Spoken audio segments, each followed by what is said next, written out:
Did you decide what you were going to do? Because I know that obviously you're going to get training in First World War, but what will you be doing next? Like, are you shopping for anything? Basically, is what I mean. Training takes a week, so that's it. Well, right, yeah, but you can try like catch a wagon so that you can like train in the back of the wagon, and then like shop because you're not literally spending all day training. Mm. Is what I mean. Oh, so like not in real life. Okay. uh, Yeah, in Pathfinder time because you know you're exceptional peoples. I don't know.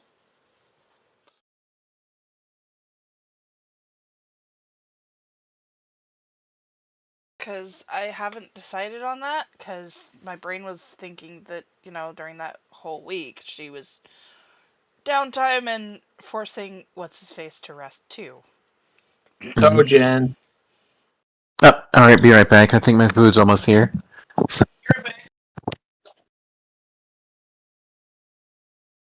Oh my god, my brain. Also, fair warning to anybody who watches. I had a migraine. So I shall be woof.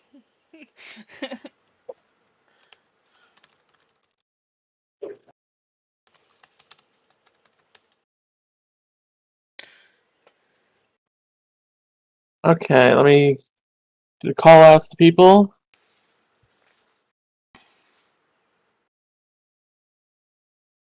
Did we take a break last week? Yes. Yeah, Yes, we we did. were Okay. no problem. I'm going down anyways. And I think this is.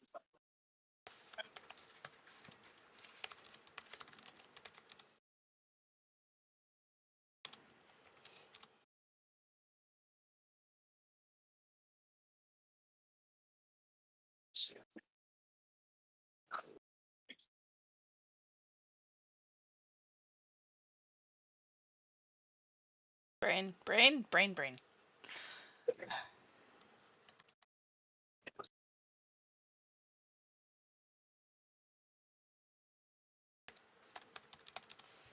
3:30 p.m. PST.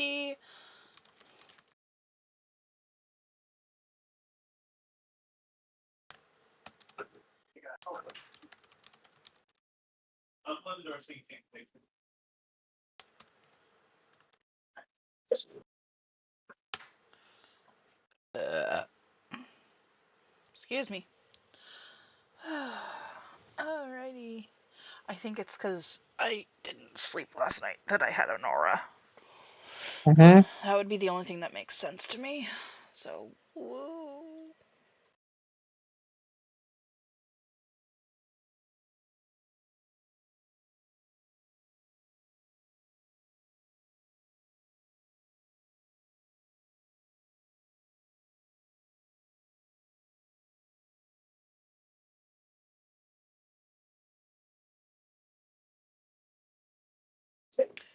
Eh. Grumpy's in the room, in his room. He just hasn't gotten in game. Orange voice. Uh-huh. Hello.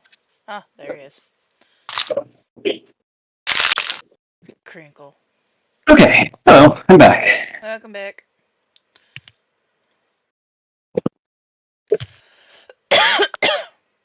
Wait, what? Can't look at that.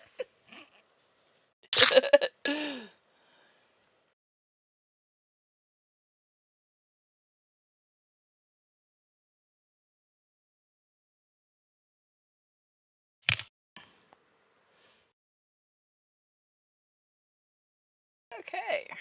Let's let Carvosh and the boy. Alright, I've already pinked them. Okay. I've already poked them. In my defense, I am operating on 4 hours of sleep and post migraine painkillers. You're good. Yay!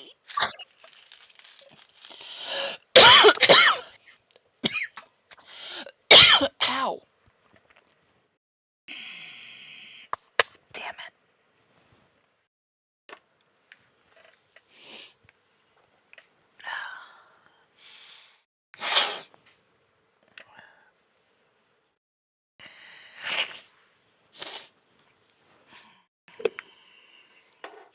Okay. All right.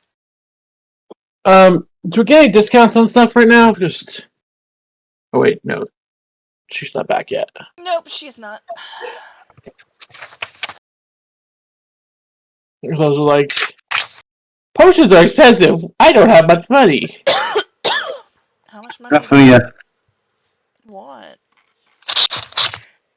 No, well, no, like stuff that's like even for you, it's expensive. Like anything above a less, like a moderate healing potion, that's 50 gold. Oh, That's quite expensive. That's That's the same reason why Iskander hasn't been picking up modern healing potions, even though they'd be super useful for her. yeah, because it's 3d8 plus 10. Yep.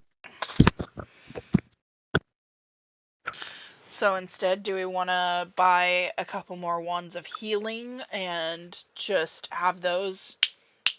Let me see how much a wand costs. Wand. It's pretty expensive, but at least you get to reuse those. Yeah, and I can always be like, it's going to be a level 3 action. Yep.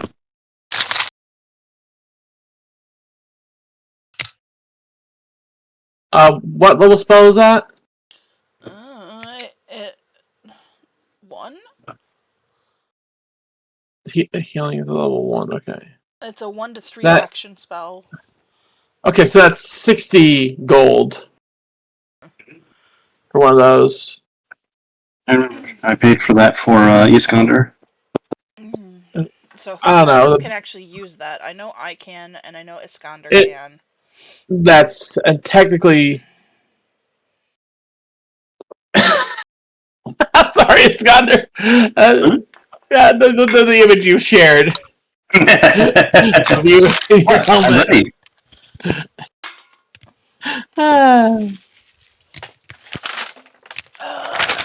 You can't say that I'm not ready, at least. Oh god, my sinuses are burning. Oof. Okay, binder goes there. Let's see, how far did I get this? Ooh. What oils are available at low levels? And back. Back. So what I miss? Not much, just talking, thinking about shop stuff. It's like, is it cheaper? Because it's just like, potions are wildly expensive. Iskander probably just isn't going to be purchasing anything on this occasion, except for maybe more food for rations. Well, you can always tap the treasury during your next kingdom turn to get some extra money. No. No. I think that would literally violate one of Milani's core tenets. So that would literally make it so that she can't cast spells anymore, or be empowered by being a cavalier. Does it? Let me check. Anathema abandon those in need and slay. No, it doesn't obstruct anything for Milani. Well, that's alright. Because remember, Milani's a freedom fighter. If it's necessary to get a little extra money so that you just can't abandon those in need, you can't enslave or impress, and you can't harm the innocent through direct or indirect action. I feel like that would definitely be hurting the innocent through indirect, actually through direct action, honestly. Taking funds away from them. Exactly. Debatable, but I mean, that, like I said, that's debatable. But I see what you mean. It's up to you. I'm just, as a DM, I'm just providing options. Gotcha.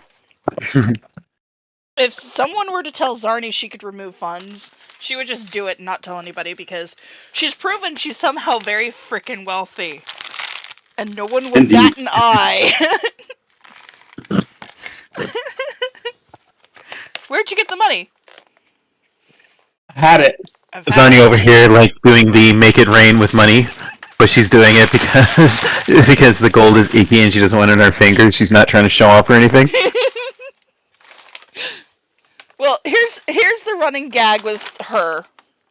She legitimately does not understand currency because among her tribe, they don't have currency because it's more of a trade and barter system.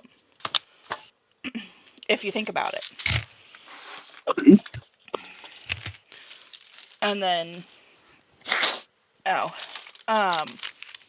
sorry, I'm also trying to clean up around my desk. Speak orc? Huh? Does anyone here speak orc? Ah! Oh my god. Okay, sorry. We're telling jokes around here, I see. That was definitely my dumbest moment. So for her, she's like, okay, you understand this, Sojin? Make these smaller. Routinely. So she's constantly giving Sojin all her money to have him shrink it down. As in, reduce the coins count. Yeah. Basically getting her platinums for every 10 gold. Pretty much. You know what? That's fair enough. If I were working under the British currency system, I'd probably do the same thing.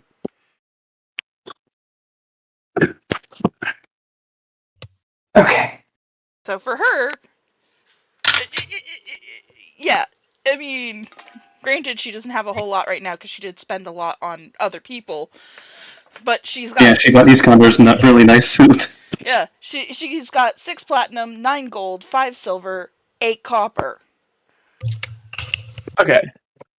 Anyway, so we're good on supplies then. Yeah. Yep, so you got all your potions, and did you want to get any scrolls? Yeah. Learn new spells? Like I said, I figure her downtime could be spent making sure Sojin actually rests. Yeah, basically, he's teaching her shit and they're resting. This Gunner is ruling the kingdom. Yep.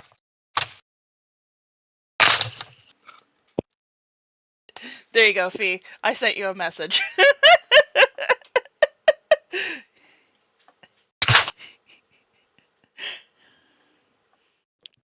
Oh my god. Oh no, what did you send? No, not saying it out loud. Hello. Welcome. Is it something that you've sent me before? It's something we've talked about. Okay, yeah.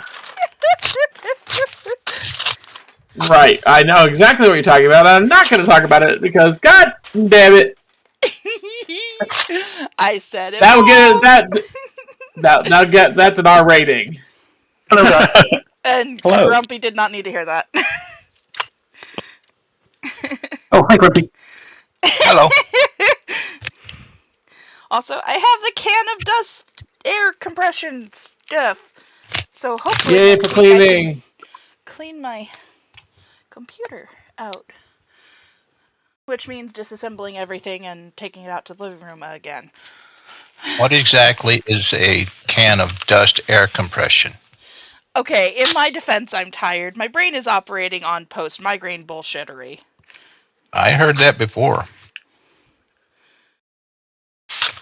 Compressed air. Sorry. There you go. Needs more psychedelics. Uh-huh. Okay. Binders ahoy! So are you starting? Sure. Give me 1 second. Is everybody here? Yeah. I'm here. Okay, there's Dot. Yeah. Okay, I just couldn't hear you at first, that's why. Dusty. Alright, well. Alright, sorry. ADD. All good. Don't waste your can! Don't waste your can! Alright. Hi, everybody. I'm Astrid. I am the host of the stream, and I play Zarni Greenblade, and our pronouns are she, they. And, fair warning in advance, I am, about 20 minutes post-migraine. So, passing it off to the next person, whoever that's gonna be. Yeah, so Hey, actually, you should do it, and then I can be last. Yep. Hey, hi, I'm Blasite. I go by he, they. I'm going to be playing Sojin. Also, he, they. I pass it off to Dot. Hi, I'm Dot. I am playing Trika Aldori. I use she, they, it pronouns. Trika uses she, her pronouns, passing on to Wandrin. Hello, I'm Wandrin. I'm playing as Iskander of House Kathrioti Sertova, and we both go by she, her pronouns. Passing off to Grumpy. Hello, I'm Grumpy Bear. I'll be playing Jory Forto. Our pronouns are he, him. I'll pass it back to Fiona. Okay, and hey everyone.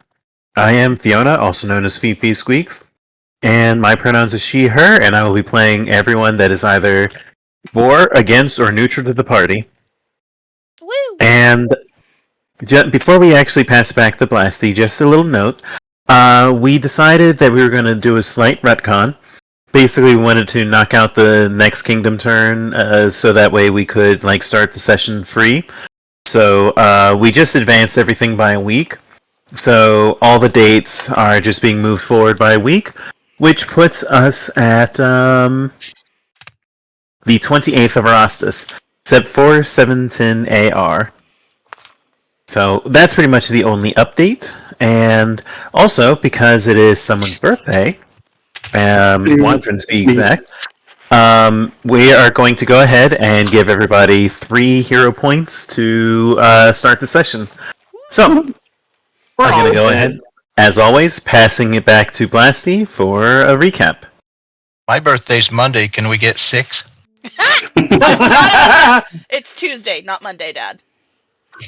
Anyway, remind me next week, and next time we play, and sure, I'll give you 3 then, but not this time. That's 2 weeks worth of 3s. Huzzah! Anyway, episode 20. A feast before a hunt. It seems the first world is full of tricksters, be they gnomish looking or full green and sultry wonder. The team spoke with Maegar Varn and convinced him that to at least temper his opinions on his dream waif messages. That being said, they had a great time at Varnhold, helping it make the new waterway to connect the city-states across the mountains. Crossing over said mountains, the crew did not stop for any lake monsters, but instead pulled over for a night of a farmhouse that showed signs of rebuilding 3 times over the long years. A sign of the Green Lady's wrath. One troll fight later, they set forth on the river back to their barony. Once there, they received an invite to a hunt held by Grand Ranger Jamel Visser. There they met with the ranger and other parties of champions. Tonight they will feast, and then in the morning they will join in the hunt. Indeed. So, with that said, let me just take you all to the Ranger's Manor. Again, everybody has 3 hero points. And so I think everybody should see the hunting lodge. Mm-hmm. Okay. You can just put yourself somewhere out front. So, somewhere here. Now, as Jamel approached the party and everybody moves in, his assistant Timmel says, "My lord, we can actually have our feast tonight if you wish." And Jamel claps his hands and says, "Excellent! I'm pleased to hear that. So, you hear that, everyone. We're going to be feasting tonight. Now, I wish you all to please enter and make yourselves at home. We're going to be making an early night of it, so it'll take about perhaps another hour or so to get everything ready for the feast. We'll have our feast, and then you'll be free to socialize for another hour, and then I'm going to recommend that everyone goes to bed, because we have a large day ahead of us, and we will want you all to be at your very, very best. So, is there, if there's nothing else? Nothing else for now. Very well. Then, you're welcome. Enjoy the home. I will be with Timmel working on the dinner. Alright, so, the party is now together, and you have free reign.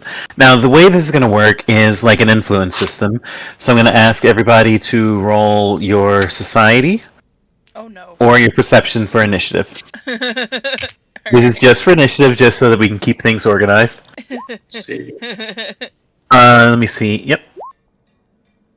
Cause yeah, nope. And don't forget to click your character. Don't forget to click your character for initiative. Oh, sorry. No, it's all good. That's funny. Society or what? Perception. Or perception. Perception. Oh.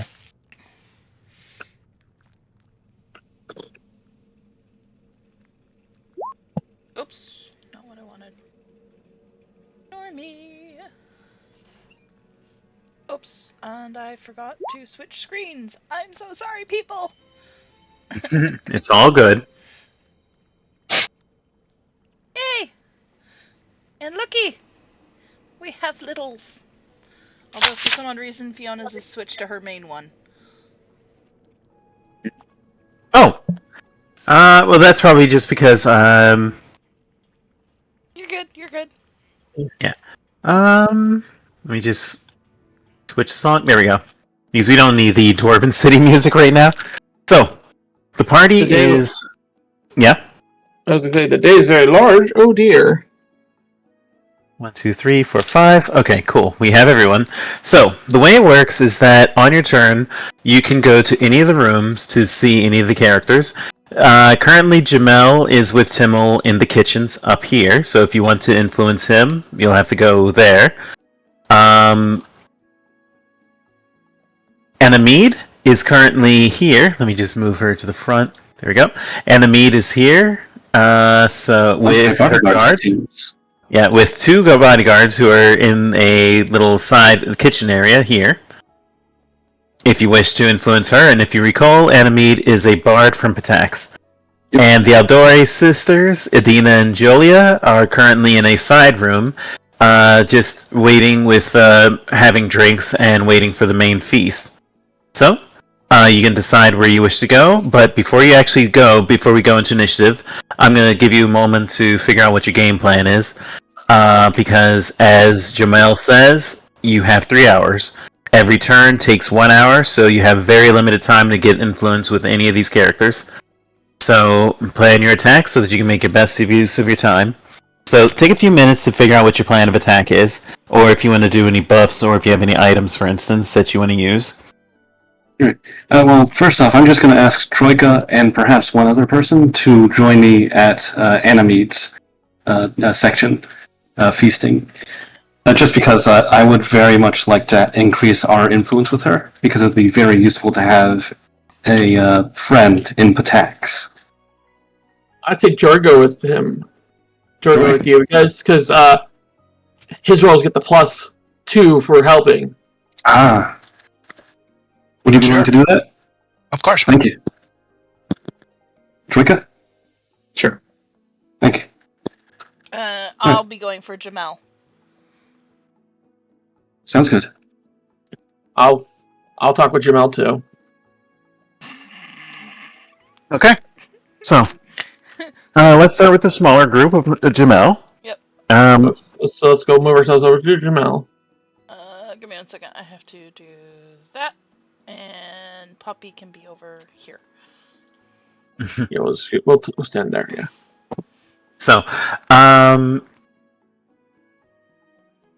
okay, so actually we're going to go in initiative order. So we're going to start with Troika since you're first. Wow. Oh wow, that's actually kind of hilarious that it worked out like that. Yeah. Alright, so Troika, just to remind, the way that influence works, on your turn you can either attempt to influence, or you can observe a character to try to figure out, like, maybe a weakness or a skill that you can use to try to talk to her. Diplomacy is not the only skill, and it's usually not the best choice. So you could just try a shot in the dark and see if you could work. Just tell me what you're doing, and I'll tell you what the skill to roll. And if it works, it works. It doesn't, it doesn't. Or you can observe to try to get information that you can give the rest of the party so they can do stuff on their own. So, what would you like to do? She is going to observe, not just for trying to provide the party with additional information for trying to succeed their influence role, but also because she's absolutely not going to speak ahead of Iskander approaching and introducing everybody. Fair enough. So, in that case, what you can roll is either Perception, Society, or Protect's Lore if you have it. I'm going to roll Society. Okay, and Jory, or before you roll, Jory or Iskander can roll to assist. I'll roll to assist.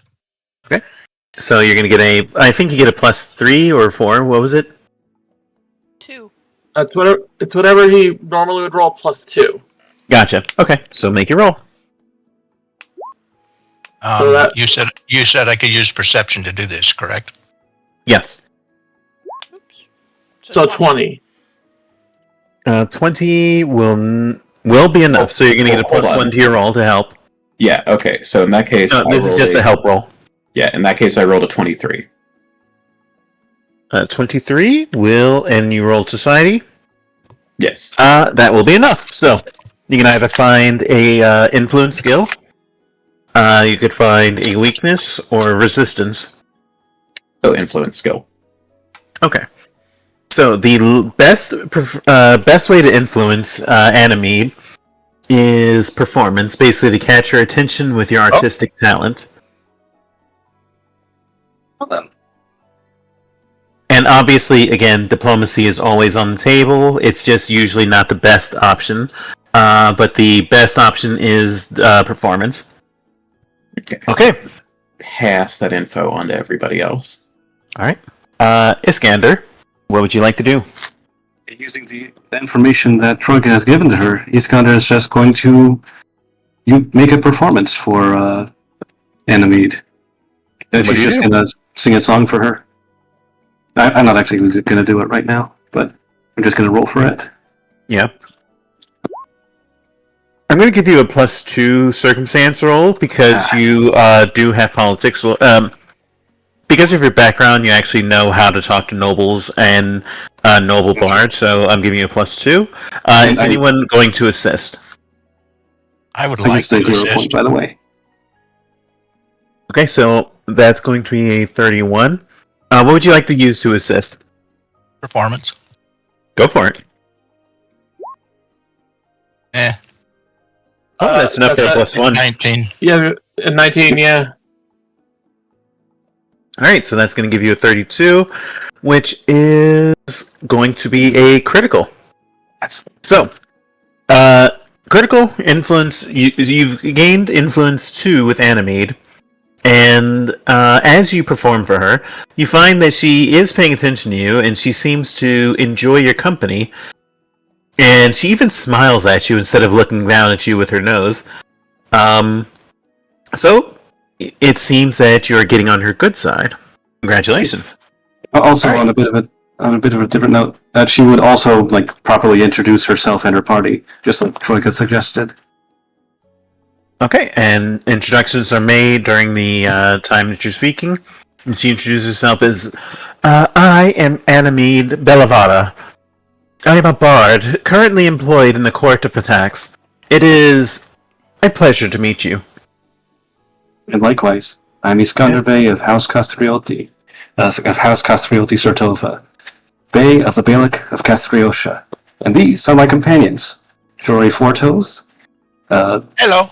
Enforcer, and Troika Aldori, my lover and partner, and a renowned duelist. Oh, interesting. You don't We are often... nothing if not interesting. Well, This is the first time that you have officially announced that you are partners in public. Mm-hmm. Oh, it is? Yes. yeah. Yes. It's one of those situations where it's like we know we have eyes, but this is the first time you've announced it. It is actually so unexpected that Troika actually has a brief moment of wait, what? Oh, right. Even better would be if Zarni is completely oblivious, and as soon as somebody actually finally tells her, she'd be like, Oh! Really? Oh. Yeah, that makes sense. So Makes much more. sense. Yeah, exactly. Jory tilts his head slightly to one side, turns and looks, and says, "Well, it's about time you said something." And Sorry for congratulations, by not the way. telling you sooner. I guess. Hmm? So, Nope. so Jory, what do you say? It's your turn. What do you do? Oh, well, I'm just here to be a partner and an adventurist with my friends here. I really don't have anything else that I could add to So you could probably do an make observation. it any better. Well, you could maybe perform as well, or you could try to observe to try to get some more information. I am That was my genuinely kind of- performance. Oh, okay. So, is someone going to assist? Iskander. All right. Okay, so I will continue to. That's what I said to everyone, Mhm. and I was just going to sit back and watch for more weaknesses. So you were just going to observe. My bad. Okay. So then you can do perception if you wish. I did 22 with Iskander's 19 assist. I'll have to roll a different skill. Society, right? Yes. Yeah, society. Mhm. There we go. Okay. Let me double check the assisting the rule about assisting with him. It's 15. Oh, you mean the feet, right? Yeah, Okay, yeah. Go ahead and check that real quick. yeah, because I know it's one of those weird. But where are you? Up. I think that one will get a +2 if I remember correctly. I don't. Yeah. Okay. Yeah. Okay, so it is a basic. Allies get +2 to help you, and when you help, you get a +2. Yeah. So that's a 19 on the society roll to assist. Okay, so that'll be a 20, which will not be. I'm sorry. 23, which will be just shy. Would you like the reroll? Yeah, sure. We have 3 hero points, so why not? Giant Hydra monster. Take the first Why one. not? Yep, so it's 23. Just shy. 18, 20. Still don't see anything yet. Yeah, no. Oh, excuse You okay? 1 second. Okay. Yeah, I just needed some water. Okay. Woo! Okay, so I'm good. So, Zarni, it's now your turn. When you step in, you see that Jamel is currently chopping up slices of bacon and pheasant, and is basically preparing a ingredients for Tamol, just prepping the meal. And he looks up and he nods his greeting as he is continuing his work. So, what do you do? She'd offer to assist. Okay. And while you're offering to assist, are you going to try to observe? Yeah, I'm gonna have to. Because other than rolling plains lore, I don't know much about him. Okay. Well, you can always roll perception, hunting lore, or survival. Speaking of lores, did you make sure to add your new lore to your table? Yeah. Oh, yeah. Good. Sorry, I had to roll it just to prove that I did. No, it's all You're good. You know what? Survival. Okay. I will roll to assist that. Go for it. Alright, critical, that'll give you a +2, which will be a success. So, what would you like to know? An influence skill, weakness, or resistance? Influence skill.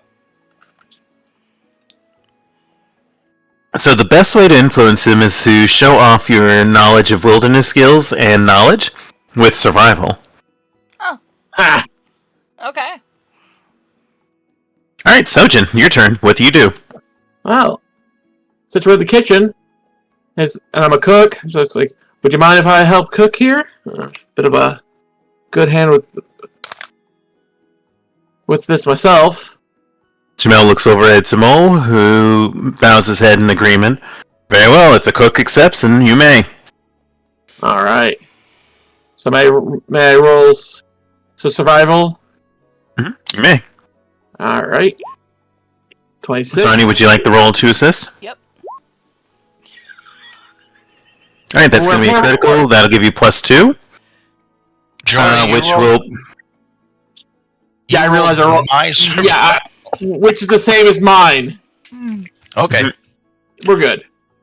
Alright, so that's going to be a critical success, which gives you second influence.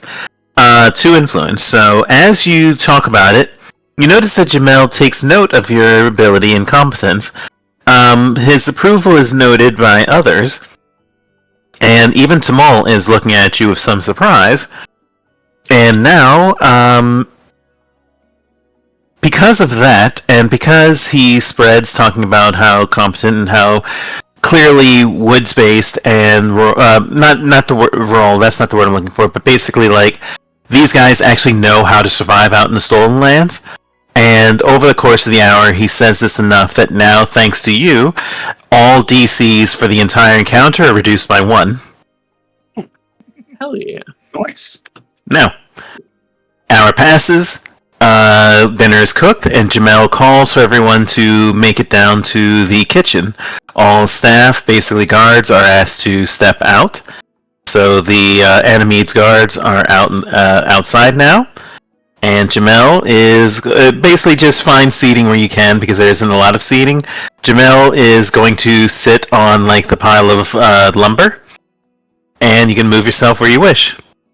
So just gonna stand up against the wall here while she gets the chair. Oh. Okay, and where? She would probably actually sit on the ground.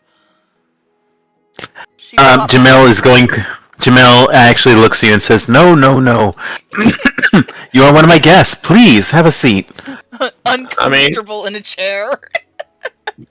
Well, if you are, her tribe is one of the few uncontacted rainforest orc tribes. The Amazon. Low contact. Yeah, low contact. And with that, he nods, and without saying a word, he moves down and sits on the front floor next to the area. Yeah, so 3 of us are on the floor. By the way, Draco, are you going to where do you want to sit in the room?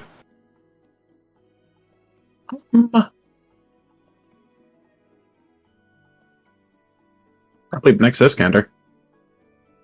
Okay. So, it's now a new round.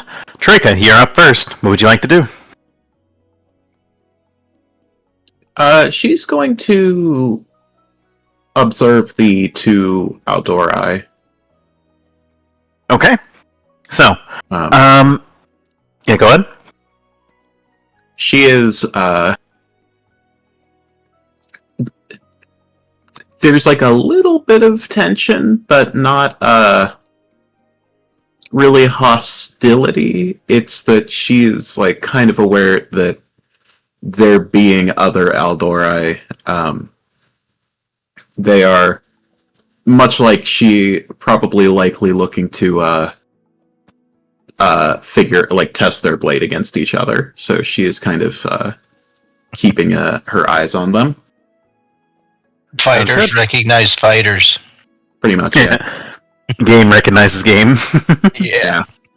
Alright, so you can roll either Perception, Brevoy lore, Society, or Duelist lore. We're gonna do dueling lore. May I assist? You may assist, yeah. Reroll that. Oh. I'm rerolling my dueling lore. Yeah. I'm rerolling my dueling lore. Well, hold on. You can only reroll once per attempt. Never mind then. So, what was your best roll? And you should be up to 14? 14 plus 2 would be 16. Alright, well, thankfully, plus 2, plus the one from Iskander. Iskander, that's going to be enough for a success. the easiest way to influence them is actually athletics, because even though they are duelists, they have dueling swords at their belt. You are aware that they failed out of the dueling academy, and they look like a couple meatheads. So the easiest way to influence them is basically to show off your physical prowess. And of course, you can spread that to the group, so the group can make a choice on what to do. Iskander, you're up. Iskander is just going to keep on performing for Animate. Okay. So I'm just going to roll performance. Can I get an assist? Yep. One person may assist. Who would like to?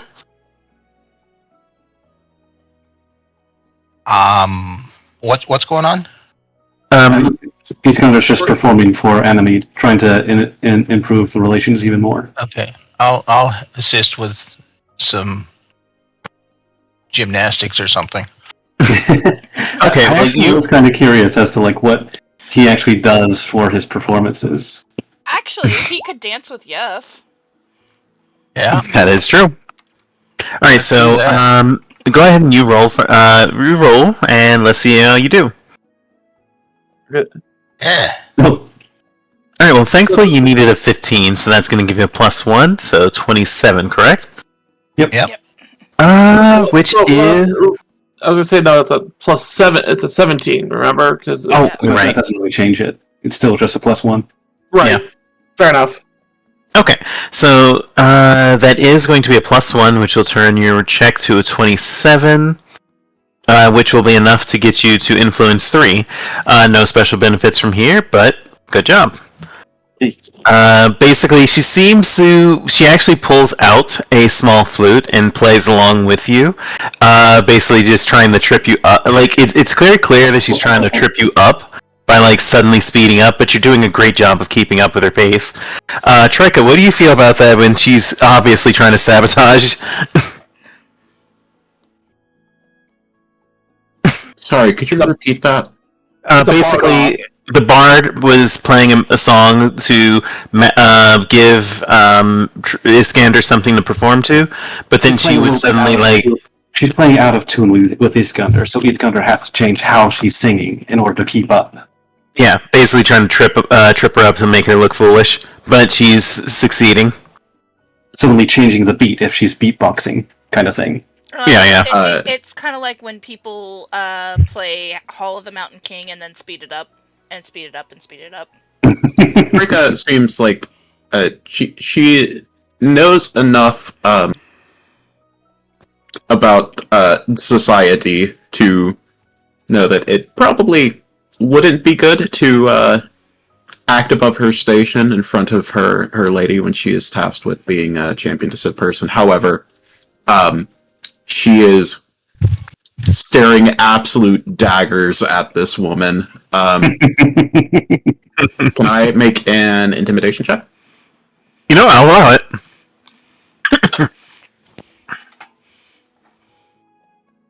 Ooh. Alright, 21. Let me see.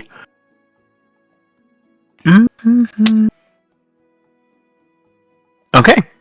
So, you notice that she notices you, and you have discovered now that intimidation is a way to influence her. But she basically just smirks at you and seems to just shrug it off. Basically, you didn't roll high enough to actually influence her, but you now have unlocked that as an option. Interesting. Okay. So that doesn't count against you though, because I gave that to you because this is your lady, so of course you're gonna do that. So, as I'm dancing with Arf to the beat of the tune, can I roll an intimidation against her too? Yes, you may. And I'm gonna say, Trika, would you like to assist? If you do, we'll just keep your roll, and that'll be a +2. Sure. All right. Sorry, I missed a little bit Roll your because my assist. earbuds fell out. Oh, Grumpy, they're keeping Troika's roll. You roll. Yeah. Okay. All right, so that's gonna be a 23. 25. 25. That will be enough.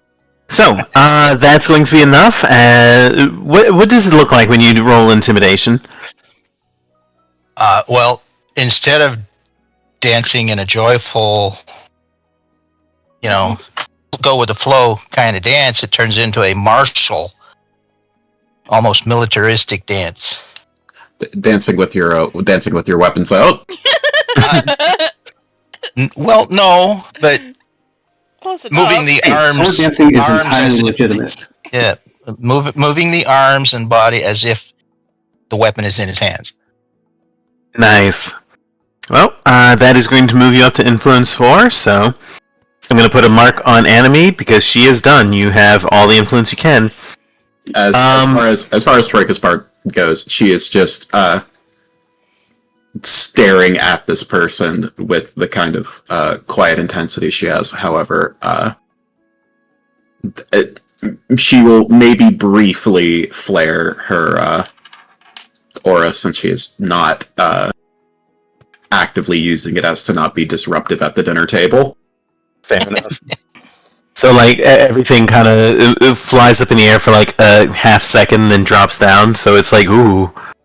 Yeah, there is a brief moment where just, like, all of the stuff on the table, like, rumbles for a moment and then settles back down, and it's like, And then you get the indoor cape flip thing. You know, Yeah. the Ryu cape wind. Yeah. Just enough to have, like, plausible deniability that I'm clearly not, like, fucking around with magic at the dinner table, but also, like, oh. Somebody ain't mapping. Somebody is not happy. So Alright. Anime seems to take a favorable view of the PCs now, and you're done influencing her, so Zarni, you're up. Alright.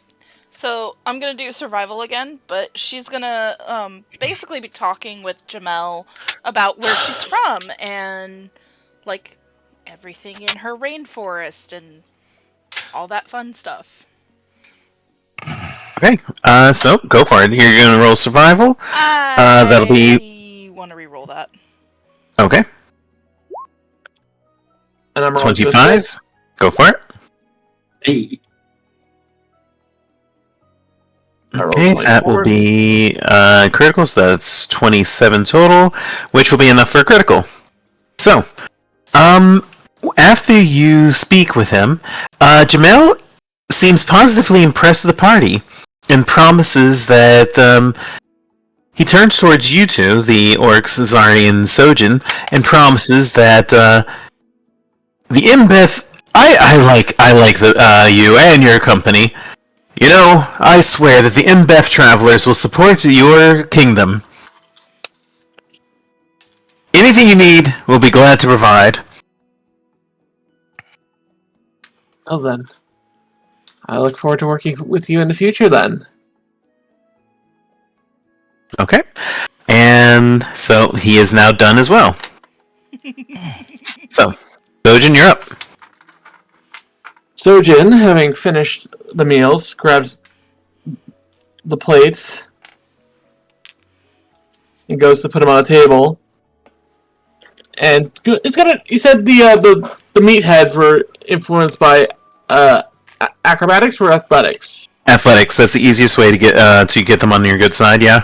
All right. So he grabs he picks up the plates that he and Zarni were holding.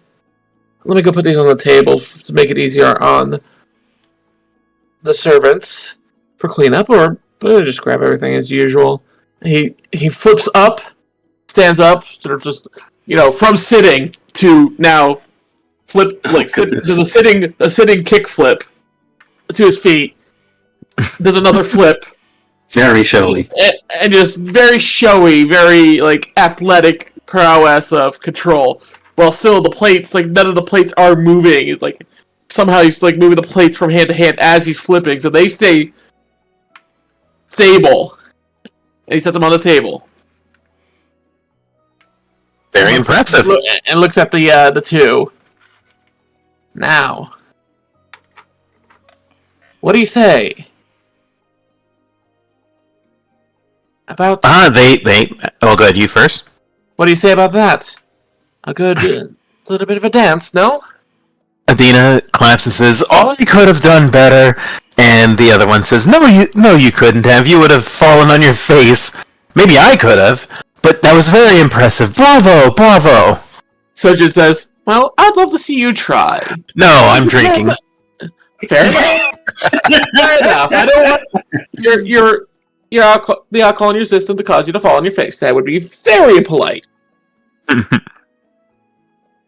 So you're currently at influence 2. Top of the round. Now, at this round, once dinner is complete, which is a rustic fare of a robust and tasty, like, pheasant stuffed with, like, bacon and leek, and basically, like, roasted potatoes, as well as a side of, like, wild fruits that have been chopped up into nice, sizable portions, as well as your choice of juices and meads. Now it is the evening dinner. Another hour has passed, and as dinner is winding down, mugs of cider, coffee, and tea are offered alongside cheese and fruit. What does everybody take? Jory will take tea tonight. Okay. Cheese and tea. Cheese and tea. Cheese and tea. I am not rocking the boat. Cheese and tea. The older the cheese, the better for Zarni. So before the dinner concludes, Jamel taps a... Jamel is drinking coffee and taps a spoon against the coffee mug, and he calls out, Everyone! I'd like everyone's attention for a moment. You see, I'd like to explain why I've arranged this hunt. The InBev Travelers, my group, who is familiar to our 2 orc friends here, we have found a grievously wounded local by the name of Vav Vocher washed up on the shore of the Gudrun River, not too far from here. Sadly, the man perished from his wounds, but he did impart a warning about a wyvern that attacked his family in the cabin just upriver, pointing to the east. The travelers investigated, but broke off the hunt after discovering evidence of 2 additional monsters in the area, a hydra and a kruth. Now, a kruth, yes. And you can, of course, if you wish, roll a nature check to see if you know what a kruth is, or if you have a relevant lore. Forest lore or plains lore would be relevant. Okay, I'm gonna plains lore. Jory knows what it is. I rolled ones on both of those. Jory nailed it. Yeah. Jory was paying attention in class. Okay. So, Kruth, enough of you succeed. I'll just give the info. Although I'll type something extra. Jory, you are going to get 2 questions as well. Uh-oh. So, I'll give you the basic info, and then you can come up with any questions you might need. Kruths are called crocodile eaters. And let me just show the picture so everybody can see it. There we go. Nice. They are fast and vicious hunters of bogs and wetlands. They are known to hunt and eat crocodiles, alligators, and any creature with flesh. Their favorite prey, though, are lizardfolk, bogards, and dinosaurs. They're often found alone, sometimes in packs. Male Kruths are solitary territorial, where female Kruths are likely to shy away from potential predators, but turn violent when their brood is threatened, because their offspring are often vulnerable. Joy! However, you are also aware that Kruth often eat things whole, so their bellies tend to have gear that their stomach enzymes basically break down material slowly. So it's very often that their organs can be harvested as an alchemical, because it is a very good slow working acid, and they often have treasure inside of their stomachs. Interesting. Now, you can ask 2 questions about a Kruth. Is there any evidence of more than just the one? Well, when I say questions, I mean about Kruth in general. Like, not questions about what's there in the hunting grounds that he's talking about. Just like do you know about any weaknesses, resistances, that sort of thing. if it were to start chasing, say, me, and we came across a crocodile or one of the other on that food list, would it divert to those? It tends to go for like meteor targets, so it's less likely to attack you unless you're literally alone. It would go after like the orcs because they're the largest ones in the party. So if I lead it to bigger prey, it'll change to that. Typically, yes. Okay. So in theory, we could pull it to a Hydra and have it fight the Hydra. God. I don't know Weaken the about Hydra that. so we can kill it. Yeah. Then we got them both. All right, and you have a They in their second. stomachs. And you have a second trying. question. Can I have a minute to think about it? Of course, we'll come back to you. All right. All right, so getting back to Jamel, he says, now, because of the greater concentration of threats, it was more that my travelers were not really comfortable in handling on our own. We had to think about what we could do. And an idea came to me. Why not make a gathering of it, a friendly competition? Because after all, we all wish to make the stolen lands a lot safer for travelers, to make it a place that everyone can enjoy and live through. So, that is what we're here today. And he produces a small sack of coin and explains, the group that comes back with the most monster kills tomorrow shall win a prize. I have arranged a sack of gold, 80 gold coins in total. I have also gathered a wand, a magic wand that shall cure wounds, basically cure moderate wounds. Basically, this is like a wand that works as a second level cure wounds wand. Cool. As well as a returning weapon runestone. That will go to the winning party that brings the most kills, the most trophies for tomorrow. Now, you can spend whatever time you wish, but I suggest that everyone goes to sleep early, within the next hour preferred, so that you can be ready for our hunt tomorrow. And with that, Jamel waits to see if there are any questions. I completely forgot about this, but like Amir is here with us too, right? Oh, yes. Yeah, we have a Miri. He's probably just drinking and having fun. Oh, yeah.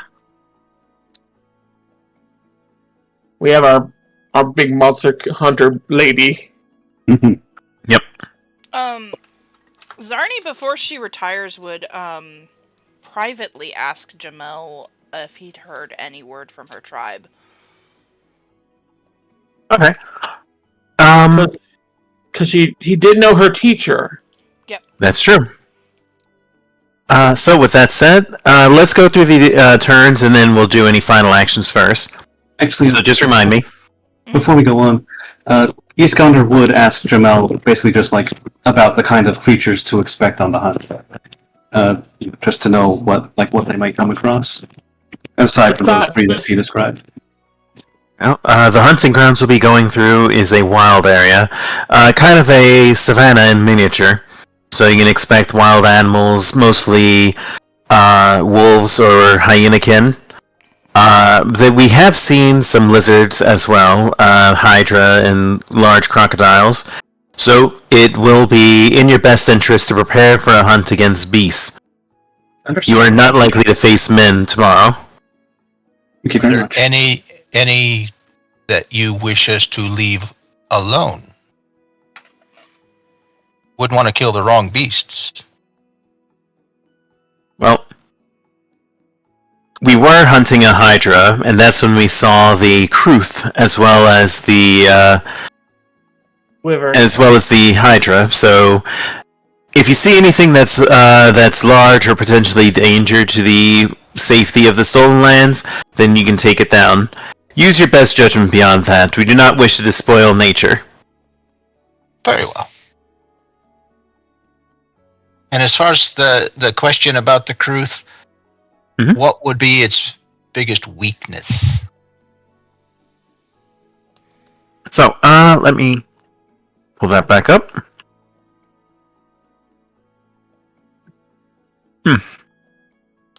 So, Kruth have weak wills, so spells that target their minds are definitely potent, except for fear. They are strong against fear, in which case their reflexes is their second weakest. Okay, so anything that targets will. Let me check. Yeah, as long as it is not if it has the fear attack, then they're stronger against it than they otherwise would be. I don't have fear attack, so. Okay, well then you're good. Actually, can you say But that also means basically will is their lowest, except when it comes to fear. That means they are strong against intimidation checks. Okay, gotcha. Just checking something. Nope, that's just a straight up attack. What about this? Interesting. Aha! Okay. Okay. So, with that said, now it is the final turn. What is everyone going to do? We're going to start with you, Troika. Are we just still sitting around the table? Well, some people, like, Animede is just quietly drinking, just watching the party at this point, jotting down notes in a notebook that she has, but she's just minding her own business. Jamel is finishing up a coffee, whereas the two meatheads are now basically in the corner, getting themselves hyped up, so they're, like, doing that dumb... Oh, wait, I didn't mean to move you. They're doing that thing where they're, like, punching each other in the shoulders, like saying, I bet I'm gonna kill the most. No, I am! You know? Got it. Yeah. Being meatheads. Troika Basically being is meatheads. going to remain at her post, as it were, but she does when it seems like the night's winding down, but she isn't going to leave before Iskander does. She takes out her sketchbook and just starts kind of working with charcoals. So can I make a crafting check for preparation ahead of whatever I'm going to make later? Yes, you may. Alright, that's going to give you a +2 to your roll. Yeah, future me is getting real help. Mm-hmm. Alright, so that's your turn. Iskander, what about you? Okay, Iskander's going to do something a little bit fun and a little bit different. She's going to grab a Miri, take her away from her drink. Then she's going to go over to Jolia and Adina Aldori, and she's going to have each of them arm wrestle each other. So herself against Jolia and Amiri against Adina. Oh, that is very fun, actually. Alright, so Amiri is more than happy about this. She is ecstatic, in fact. Because he says, alright, you guys are going to lose, though. He goes, I am from the Mammoth tribe. Now just watch me. Forgorm! She grabs a hand, and she proceeds to arm wrestle. She starts to arm wrestle, but then she says, you know, this is boring. How about you come over here? Arm wrestle my other hand. I can take you both on. He's going to step back for now. Yeah! So, is anyone going to hype her up to assist? I suppose that Iskander can. She started all this anyways. What do we want to roll for that?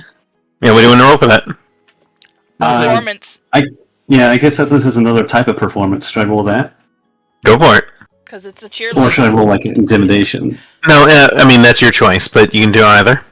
I'm going to roll to assist as well. Iskander's just like shouting at the top of her lungs, go Amiri.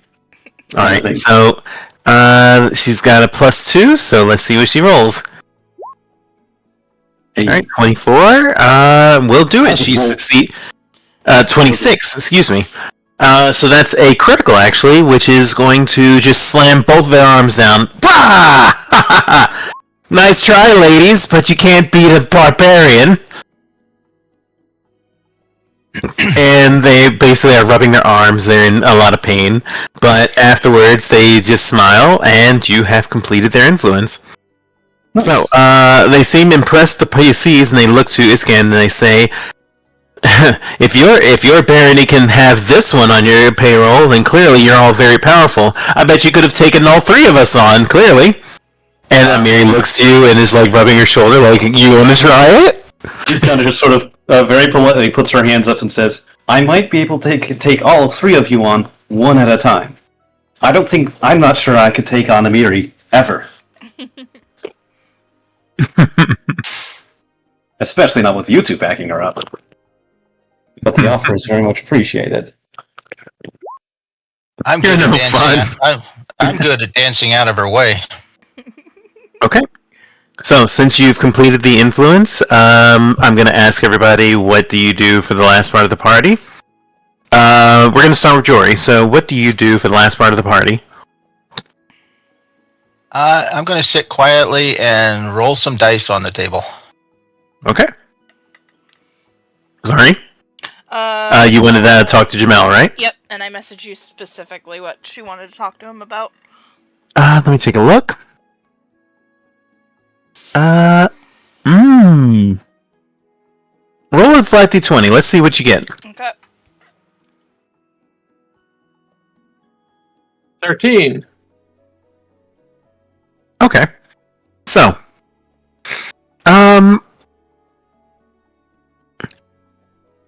he tells you that though he hasn't been in the Rainforest Tribe's lands in quite a few years, he does sometimes get letters or messages from them. Basically, they send animal messengers just to basically keep up with them and to report on how they're doing. Yeah. They are doing well, and the people specifically asked about are actually doing well as well. Basically, there was a famine, and they were able to basically lead a ritual that nourished the land enough so that they could survive the famine summer. Okay. She's gonna look a little bit sad, but happy that, they survived. Yeah. Sad in so much that she wasn't there to help. Mm-hmm. And he notices this, claps your shoulder, and says, I know the feeling. Trust me, I do.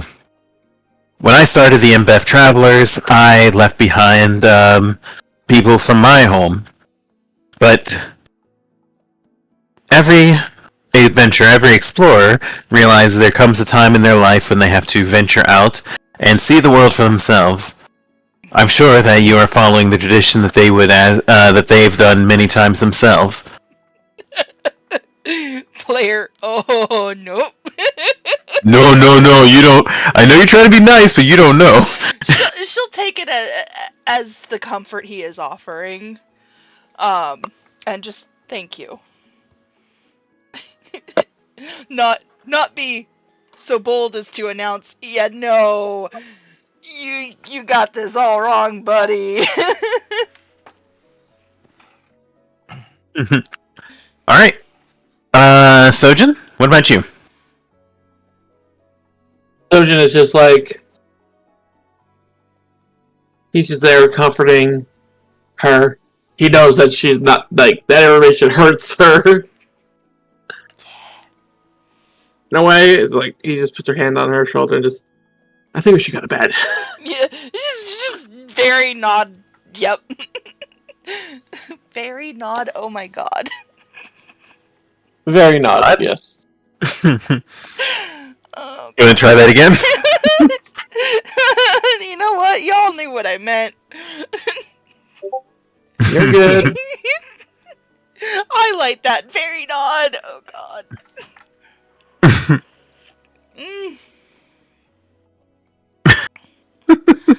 Alright, so, with that said, as the dinner comes to a close, everyone leaves to go to their rooms. You're all given rooms in the lodge somewhere. Parties are kept close together, but is there anything that the party wishes to do tonight? So we're going to start with Troika. Is there anything that you would like to do tonight before you go off to bed? She's going to make her little model for the evening, and it's going to be of the bard that they were hanging out with for the night. Okay. Go ahead and make your roll. Remember, you do get a +2. 28. Whew, alright, that's going to be a critical. So, what's the pose like? Still still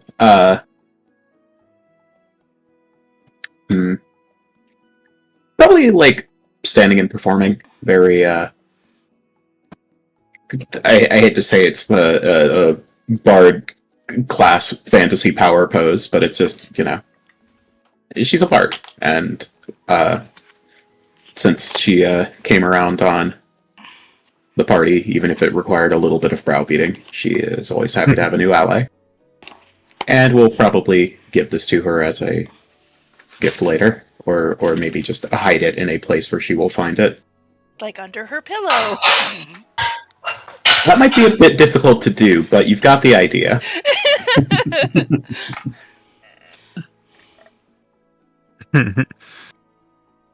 Okay.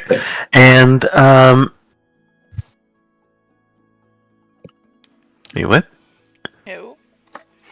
Oh. No, I just realized I did something goofy. So, let me just get rid of that. And let me fix this. There we go. Okay. So, with that said, next up was Iskander. Is there anything that you do before you go to bed? Yeah. Troika, you made a little statuette of Animate, right? Is that? Yes. And like she was like trying to put it in her room? She hadn't... It's more like, if kind of talking, she would kind of mention that was her intention, but also after kind of saying that aloud, she might kind of realize that, like, oh, she has like no idea how she's going to actually do that. Well, in that case, Iskander would actually just spend some time talking with Ganymede, talking about basically like asking for news from attacks. Just like to hold her up. In that case, that might be a perfect time. Just that she just kind of presents it as a token of friendship. Okay. So, what do you ask specifically? Well, not to be too selfish, but she wants to have news about like how people are, or if people are reacting to Castriosa's growth as a kingdom in Patax. Okay. So,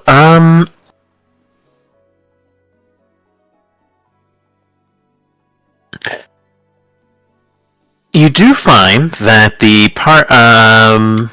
Ganymede says, yes, actually, there is a lot of discussion about everything that the party has been doing.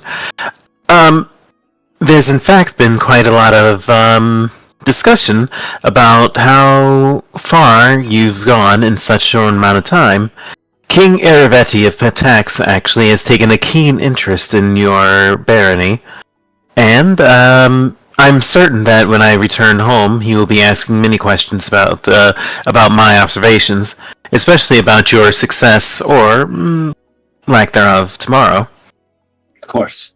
I certainly hope that we can impress you tomorrow.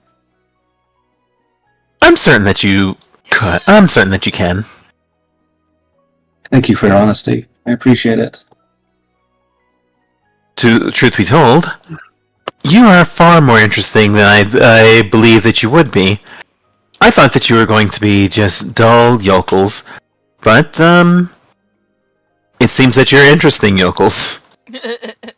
What is a noble family, but a family descended from older yokels. Landed yokels. Indeed, indeed. The yokels of yokels. Anyways, that's it. I don't have anything else to say. Sorry. Okay. No, it's all good. It's all good. Yep.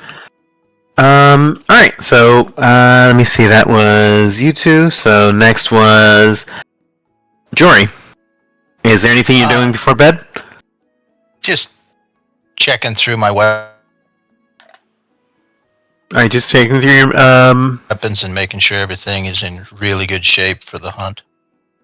Okay. Did you want to make time to make any snares? Yeah, I think I should. Let's see what would be the best ones. We still have 9 gold worth of materials. I can make one of each, I think. Let me see All right, what's what- the best ones to use, though. Well, while you do that, I'll I've come back. already had one spike snare in my inventory. Oh, So well, yeah, you could use that. Want to make a caltrop and stalker bane.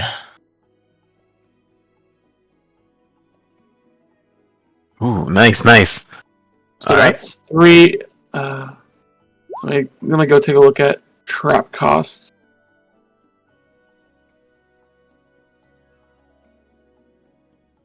Yeah. Yup. Caltrops snare is, so that's 3 gold for that. Spike there. 3, and then Stalker Bane.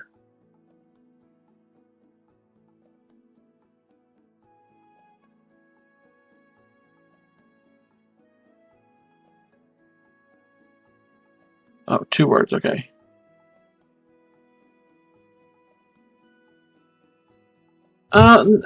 Okay. That means you owe 12 gold for materials.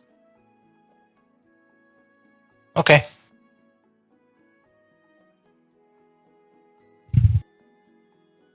Okay. Good. Wow. So you have those set up. And Zarni, is there anything that you're prepping? She's just going to spend the night meditating and preparing herself. Okay. And Sojin? He is resting. And if All he's right. not resting, she's gonna force him to.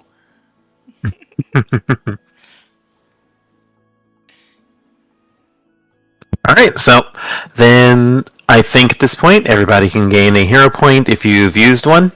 And if you have anything that you wish to do, now's the time to prepare for tomorrow. Because tomorrow is the hunt. Already done. Nice. I suppose that the only thing that East Counter can do is that she'll just ask Jamel in more detail about the weaknesses of the creatures they're expected to face. Okay, so Oh, I forgot about that thing. Oops. you mean about the... That thing. Oh, right. Oh, you do have that, yeah. I forget. So, Jamel can answer questions about the wyvern or the hydra. So, what would you like? Okay. So, Mm. There you go, Jory. I got those items out of your inventory. Thank you. okay. So, he explains that, from what I understand, hydra tend to be, they have exceptionally weak wills, like most creatures, and their bodies, while tough, are also easy to trip up if you can find a managed way to do that, because they're exceptionally large creatures. They have regeneration, though, especially regrowing heads, seemingly infinitely. However, they do seem to resist damage that isn't directly targeted them, and they tend to respond poorly to slashing hits. So, blades as opposed to a dagger, for instance. Interesting. Okay, thank you. I appreciate that very much. Mm-hmm. Time to pull out the axe. You got the axe. Alright, so, with that said, the party has time to rest. Go ahead and make any preparations you wish, and I think now is a good time to take a small break. That's good. I'll be right back.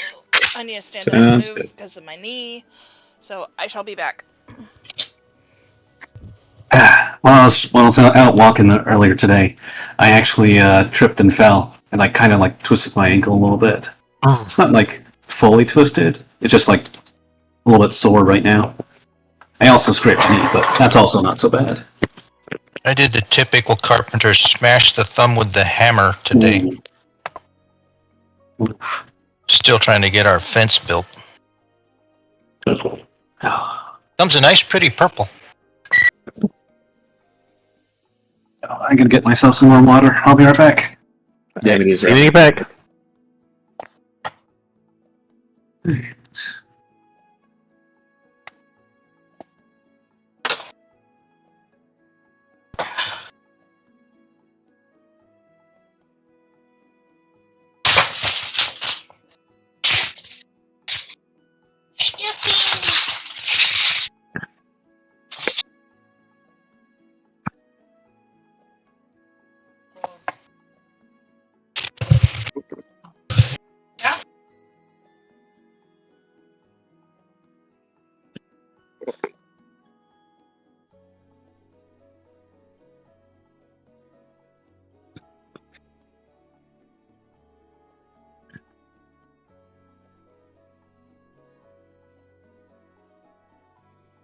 Oh, I did forget one thing actually, but I'll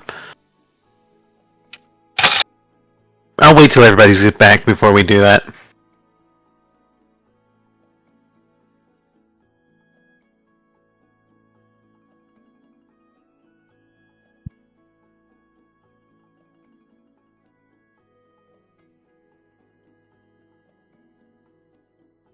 Actually, let me throw away this trash while I'm up. So.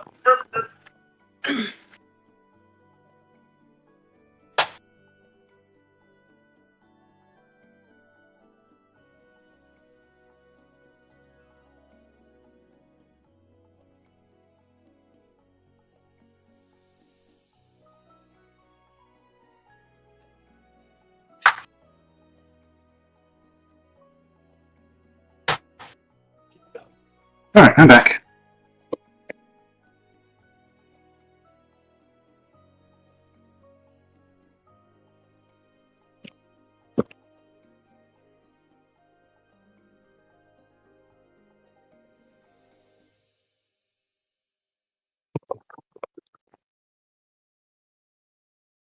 Okay, I am back.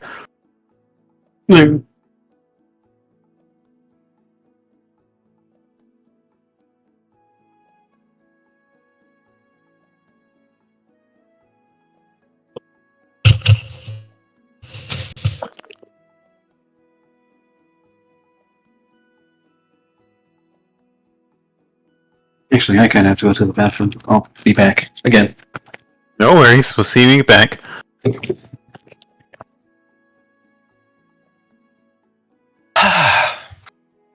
Much better. Warm food. Her turn. Welcome back. I have Hello. I's Oh. back. I has my potatoes and stuffing and Shh. chucking. And just a fair warning, Dad, there are whole peppercorns. I thought I got them all out. Sorry. Spicy. Yeah.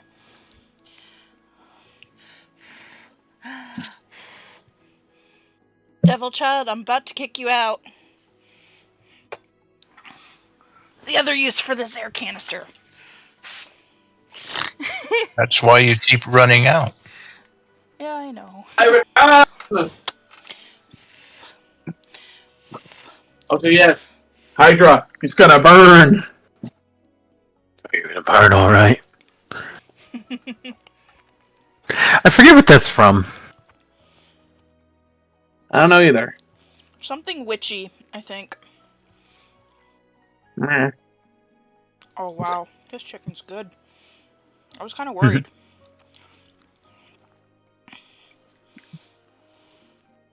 Because it's chicken breast, not a whole chicken, so I was a little bit worried.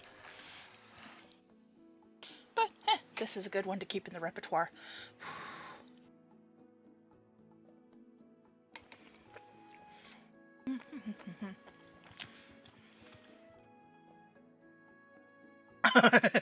Dot, I love it.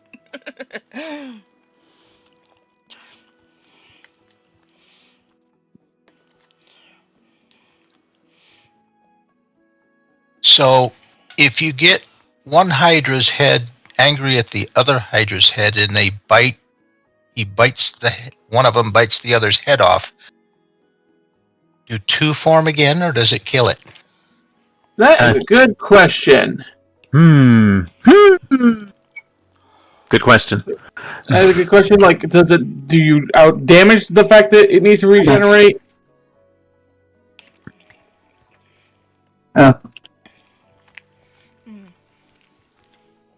I feel like it should just negate it. I have an answer to this. Enjoyed this daily drawing picture of Tiamat where the heads are fighting. Let me go. On a bit of a different note, wow, I did not realize how much my foot hurt. Well, my ankle hurt until I started walking around. Oh. Why'd you put your foot up your butt? What's that? Blasty. I just said, What? I said, why'd you put your foot in such a horrible position? Specifically, he said, why'd you put your foot up your butt? Oh, Sorry, the imply that you put it someplace where it shouldn't be. Yeah.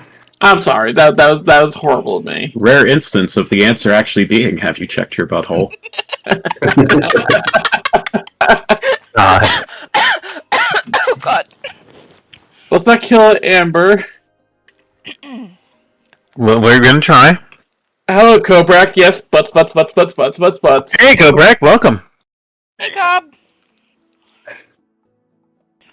Has anyone drawn Kobrak as like an orcish corn cob? Oh my God. Oh my God! Why hasn't anybody done that? This has to happen. We need this to happen now. Kobrak, you have your next commission that you need to do. You really love corn cob that just says zug zug? Go back on the top rack.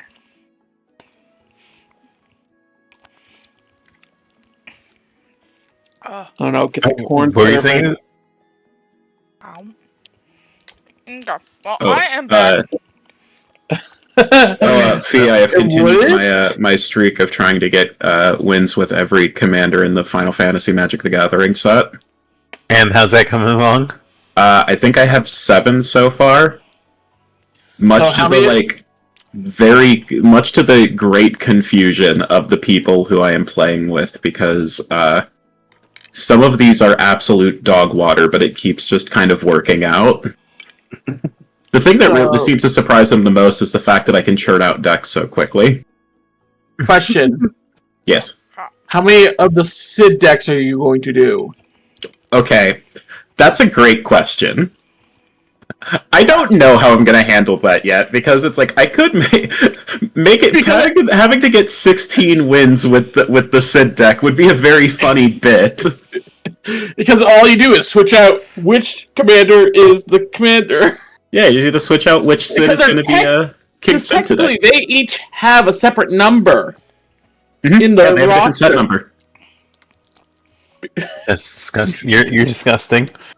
It would be very funny. And the worst part is, if you're playing in normal mode, you could have any number of Sids in your deck.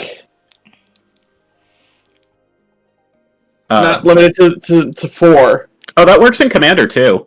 Oh yeah, you just need to have something.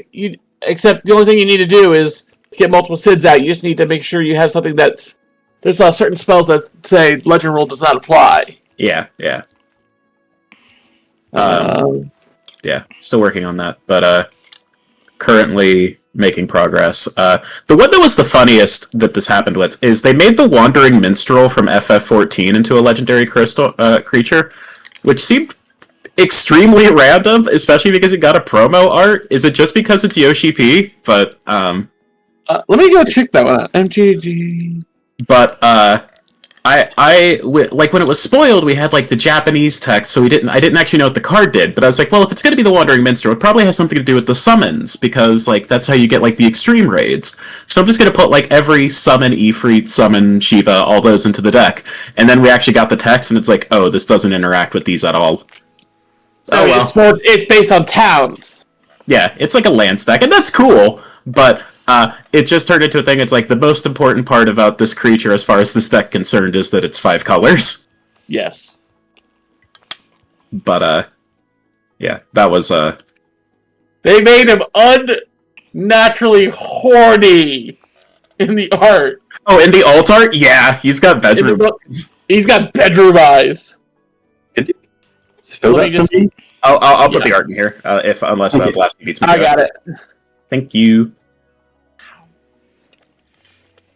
Huh. Look at that man. Look Indeed. at that man. Sees you from across the bar, hits him, hey, you want to do an extreme raid? Alright, so, are we ready to get started? Yep. Ready? Okay. So, I did forget one thing. So, just kind of rewinding time. Just slightly. But Jamel says, by the way, I should announce to everyone that I plan to turn this lodge into a fully functioning lodge. It's a place for the IMBEF travelers to come to. Now, I am having trouble coming up with a name, so I would like to ask you, noble guests, if you have suggestions. And Amit immediately raises her hand, and she says, you know, I do have a name, if I may suggest it. And he says, certainly, what name do you wish to suggest? And she says, how about Pointless Hovel? Pointless Hovel? Sounds good. No, I'm kidding. That's awful mean. I'm just thinking something that's pretty basic, like the lodge. Yeah, the Ember Lodge. How about we wait until after we defeat the Hydra and figure it out after that? True. Well, If we just we use already one of have those- How about that? we already have Stag's Bane, so this could be Troika, whatever bad monster is- we kill tomorrow. Troika's politely raising her hand. Please give us a better suggestion than these. Well, how about whoever succeeds in the hunt gets naming rights? That's kind of It's a what good I was idea. hinting at. I do like that suggestion. After all, Very well. it would give the hunt additional. Every competition is improved by stakes. I cannot argue that. Very well. Then we'll leave this matter until after the hunt is concluded. Thank you for that. And you notice that he gives a dirty look to Animede, who just kind of gives the little shit-eating smirk. She does not seem to be a very nice person.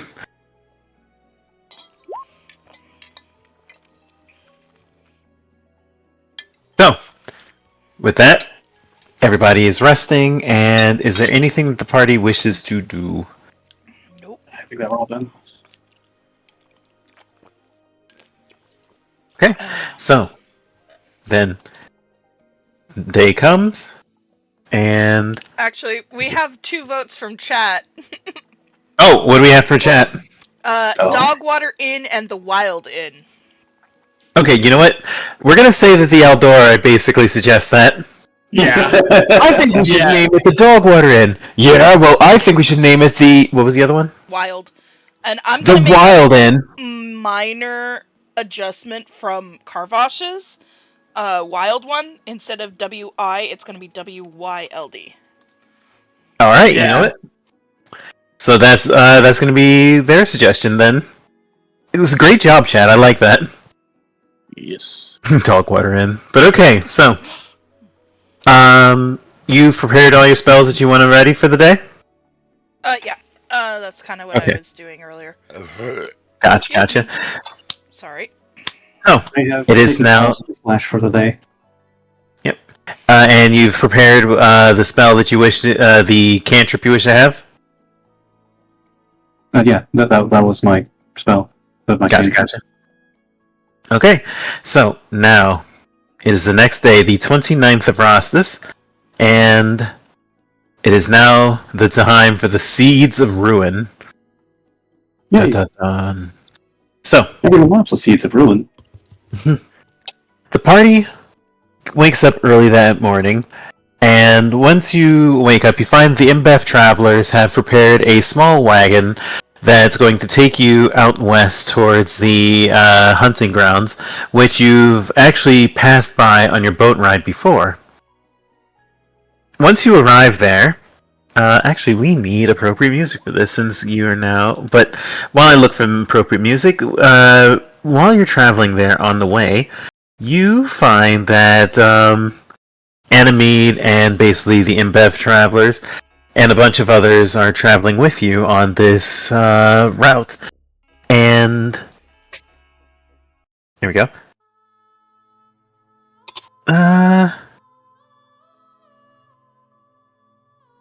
I'll find appropriate music, but once you do that, eventually you are taken outside of a small hunting ground, and I'm going to take you to that map. Now, the hunting ground is a very large area, and Jamel tells you that this area, A1, do you see the A1 or no? Nope. Okay, so... We don't see anything at the moment. I just see yes. I see darkness. I don't Only even see that. darkness. Give me Yeah, a second. We're not on the map yet, that's why. Ah! Give me a second. Oh! Okay, hold on. Boop, there. There we go. Oh. Can you see now? Nope. Yeah, I'm not Chat's seeing anything taking a yet. minute to see anything, but Oh, that's I my see fault. why. You might be scrolling Oh, here, up. here. The There map you go. is small. Ah! Oh, the map is tiny! Yeah. Okay.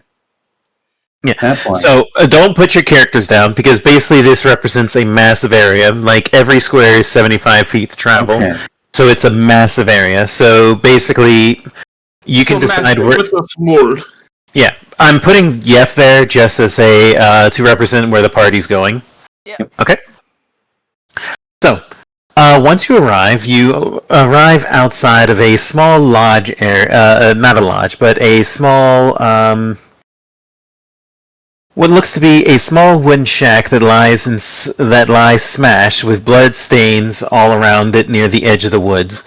And Jamel tells you that this here is where we found the wyvern when we gave chase, and we followed it into the woods to the north, but we lost track of it when we found those other creatures. This is where I will set up, and the hunt will take place over the course of 3 days. When you are completed with your hunts, or you feel that you've gained enough kills and trophies to win, you may return here. You are welcome to explore and do as you wish. Just remember, for the good of the Stolen Lands, we need those creatures defeated. We need them taken down. Is that understood? Understood. Very Thank well. you for the opportunity. Darnie, all too happy to take trophies. Yeah, like, this... I was ready for this. I was born for this. I'm a little small, but I'll do what I can.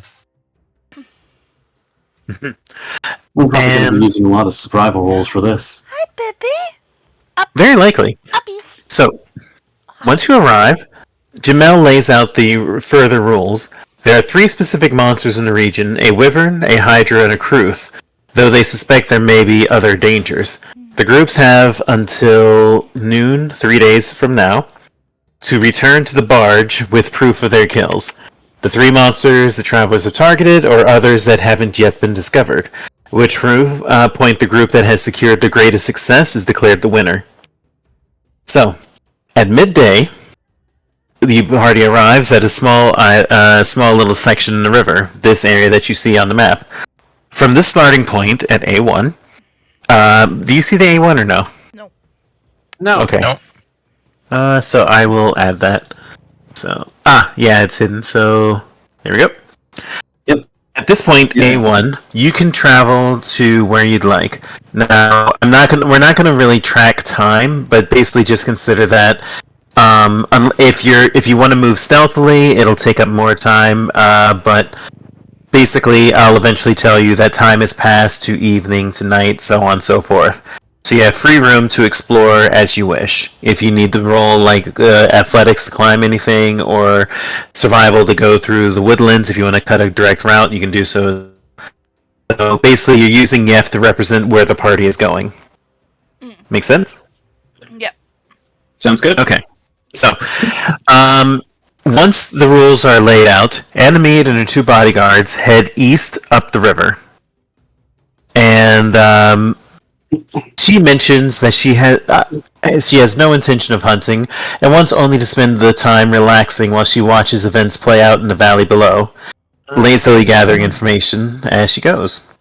The Aldore sisters seem to be heading directly to the north. Basically, they are going to be heading along this route here, if you can see where I'm clicking.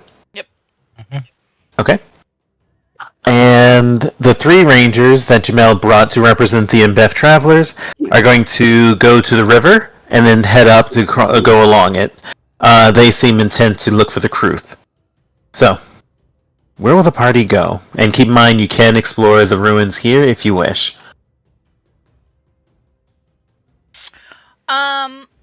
May I use survival to look for tracks and such? Yes, you may. Alright, I'll help with that. I'm reroll that.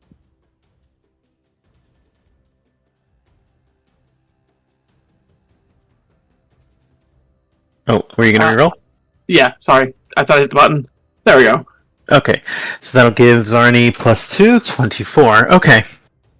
So, investigating the tracks, you see that there are tracks amidst the destruction. It looks like claw marks on the shattered timbers, as well as different claw tracks and hoof prints and things like that, just smashing around the ruins and then heading some into the woods, some along the plains, and some towards the river. There may be more that you can find if you search the ruins itself, but that will take up time if you wish to do so. So basically, it looks like there definitely appears to be destruction here, and none of it looks to be human. Like, it all seems to be beast. Okay. I think we should look through the ruins. Yes. Does the party agree? Good idea. Okay, so everyone can give me... what about you, Troika? Do you agree? Yeah. Okay. Troika, you can... everybody can roll perception. Troika, you can roll perception or elemental lore, since I'm assuming you have your aura up. I do. I am aura farming. I Alright. hate you. I will be re-rolling that. Okay. I am gonna go get seconds, but I have my headset on. Okay. Be real quick. Looks like the... Oh, I'm sorry, Iskander. It's all If it becomes too much, just let us know, okay? It will. Okay. So, as you investigate, when you search the building, you find there are splashes of blood amidst the devastation, but there is not much else. However, anyone who's rolled a 24 or higher also discovers that there is a trail of weeks-old blood splatters leading north through the woodlands. And, in fact, Sojin further confirms that the blood seems to have rained down from above, as if a mortally wounded victim had been hauled away to the north by a flying creature. Alright. Looks like the wyvern is to the north. Yep. Let's head north. All of it. And you can further follow that trail with a successful survival check to follow it to where it leads. If we're going through the forest, would forest lore be a better one to look for things out of place? Forest lore would help instead. You could roll forest lore instead of survival, yes. Okay. So, well, what would the party do before you actually make that roll? Too late. No. I'm going to let you re-roll if the party wants to follow through. Basically, this is a group decision. We're gonna basically concentrate on the blood path, and of course, if it's probably got a nest somewhere. So we're gonna look for like broken branches and whatnot. Yeah. If this is its hunting grounds. Yeah. So the party agrees you're going to go through the woods? That's the direction the trail leads. That's where we should go. Okay. So, who would like to take point on this? Don't roll, but basically this is either survival or forest lore.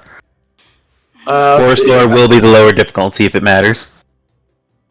Let's go to forest lore and then we'll help with survival. Yep. 2 people can roll to assist. Who will they be? I'll help. I'll help. Okay. Alright. Let them roll first. So, Oh, boy. in that case, then Troika and Iskander will be rolling perception when the time comes. Sounds good. Okay. They help. Given the So blind here's person rolling mine. perception's probably not great, but she will do her best. Well, yeah. Gander is out of her depth when it comes to hunting. She's been on a hunt before, but always as a minor squire. Other people were the ones that actually did the hunting and killing. She was just lugging equipment around. Mm-hmm. Alright, so, looks like the party has succeeded. So, you spend some time traveling through the woods, and eventually you find your way to this section. So let me just mark it on a map. You find that the trail leads up to A3. So you can move your little YEF token up there. Cut. Yes, sir. Ugh. Alright, I still once you got get it. there, you reach a jagged escarpment of stone scars, the forest here. A narrow cliff splits the escarpment in the middle, forming a short cave-like overhang under which several mangled corpses are strewn. A larger corpse of some unidentified animal lies near the back of the cave, but resting in front of the cave, you see a strange sight. And I'm going to ask the 2 people that didn't get the roll yet, Iskander and Troika, to please roll perception. Troika, you can roll elements of the lore instead.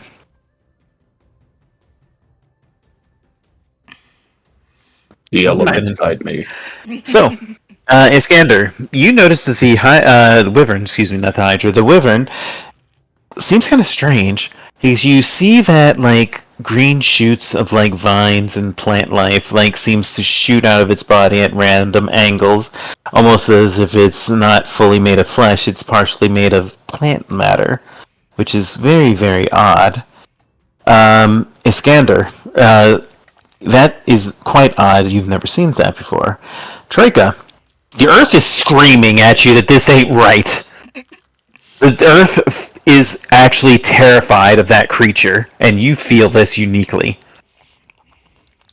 She definitely seems perturbed by this. Like it's almost immediately apparent to everybody else that something has upset her, and she kind of looks to the others, and after kind of looking around also just because to see if she can figure it out immediately, she does tell the others, something is deeply wrong here. We should be on our guard. Okay. Indeed. And You said there- kill it. I was gonna say, you said plant matter? I did. So just like, I have a theory about that. One green bitch. So, the question is... Oh, and by the way, so that you all can see what you see, bada boom. Oh! Oh. Uh-oh. That's not a regular wyvern. So, It's green. the question is, do you wish to approach it now, or do you want to back up and come back to it? No, Do we have any traps to set for it? not that it can easily just... Yeah, since it's a flying monster, it wouldn't really just like fall into a trap. At least not easily. This is No. a problem that Monster Hunter players have had to deal with. Wait. We have an overhang. You do have an overhang, yes, you do. Do you wish to try to sneak up and get close to it to set a trap? No, I'm saying, can we Let's have get Troika just drop Drop the clip on it. Drop it on it. You could, but Troika will have to get closer to do that. She'd be willing to try, but obviously stealth is not her forte. Neither is also if the cliff face is high enough, she might actually have trouble keeping it in her aura. She is willing to try, but she kind of primes everyone by adding I make no guarantees. Question: can I do nature or first world lore to figure out its weaknesses? You certainly can. Which one? And can let me see. This is actually not first world lore, but you can roll nature or Okay. occultism. Well then. Oh, Alright, 22 is going to be enough. The creature does still seem to be partially a wyvern, so it's very likely that it can detect through scent. And unfortunately, the wind is favoring it, with the wind blowing against your back towards a cave. So, if you approach directly, then your scent is going right to the thing. However, also these creatures do have whip snap reactions, so it's very likely that they will be able to react to people moving around it. Basically, it has the opportune strike. Additionally, they do like to grab things and drop them from on high. So if you're grabbed, you need to get out of it immediately. or You can ask one question. actually, I have an idea. Okay. Would you like to know any of the details? Yeah, sure. What of my magic would it be weak against? Since I don't know what spells you have, its lowest saves are reflex and will. It has no special resistances except against paralysis and unconsciousness. Okay. Everyone now knows my idea. Yep. Yeah. Alright, so what will the party do? And let me go ahead and take you to the map. I am going to ask you to... there's the map. And the wyvern is basically hanging out at the mouth of the cave currently, chewing on, like, a recent catch. Wait, how large is it? Is it as large as a horse or larger? It's as large as it is, so it's about horse size, yeah. Okay, cool. I could let it grab Yef and Yes, and Yeffin first. Then fireball. Yeah, obviously, until you decide to approach, you're off the map, so you can just put yourselves down. Yep.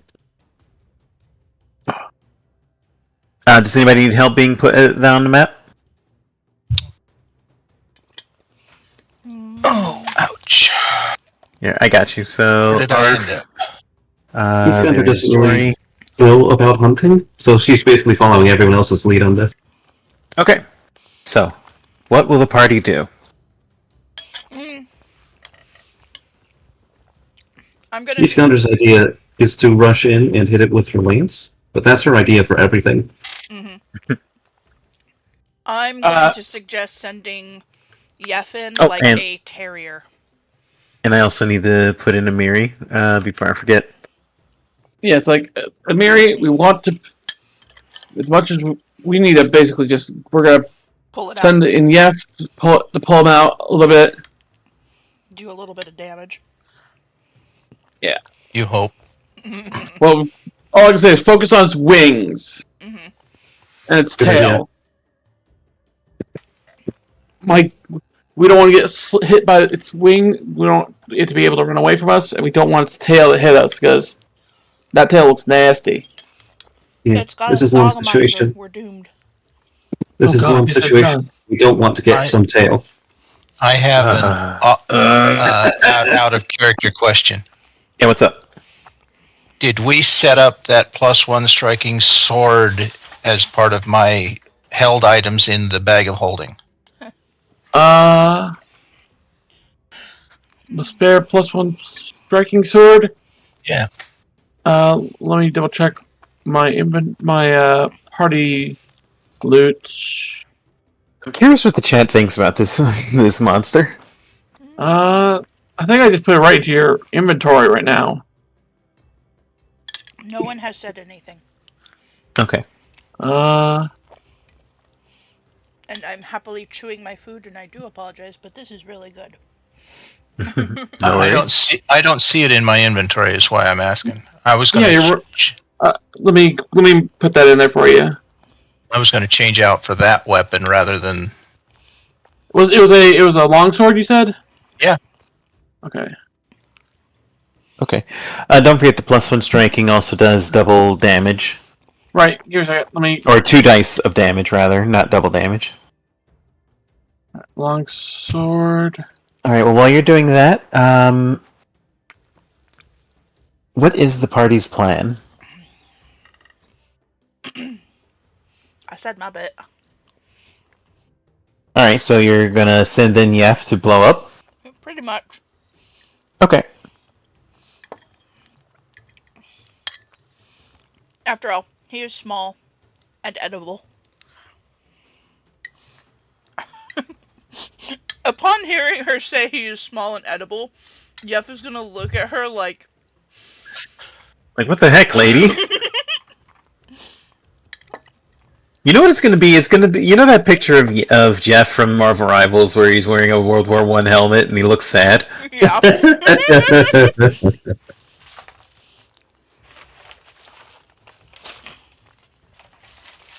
Okay, there we go. That should swing correctly now. Oops, didn't mean to do that. Let's see.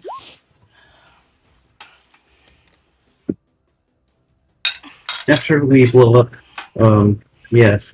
What do we do after that? We go in with the Also- wings. Keep in mind, if we do that on this one, then we won't have Yef or any of the other encounters. Until tomorrow. Uh-huh. That's true.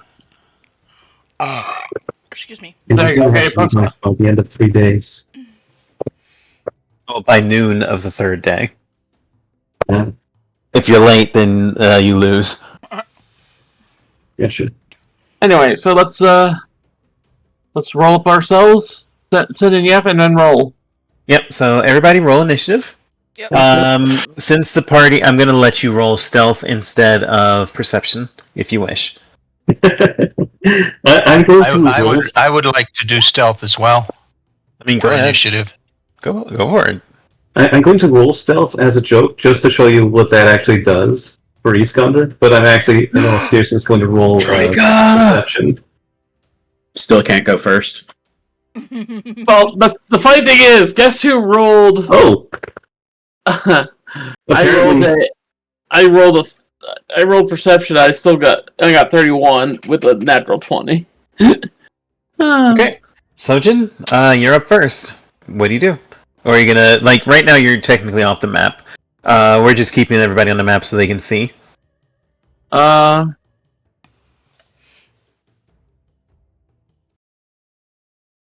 He is going to... Yeah, I'm going to set up my activation of... Oh, where is it? Swirling Scarf. So basically, So I'm going to do a quick performance check here. 20. Yep, that's a good dance. Okay. So you activate that, so that way you are concealed until the beginning of your next turn. Yep. So, and then he's going to move in to about here. Okay, were you attempting the stealth? Yes. All right, so you can only move half. And that's less than half. Okay, well, roll your stealth and let's see how you do. All right.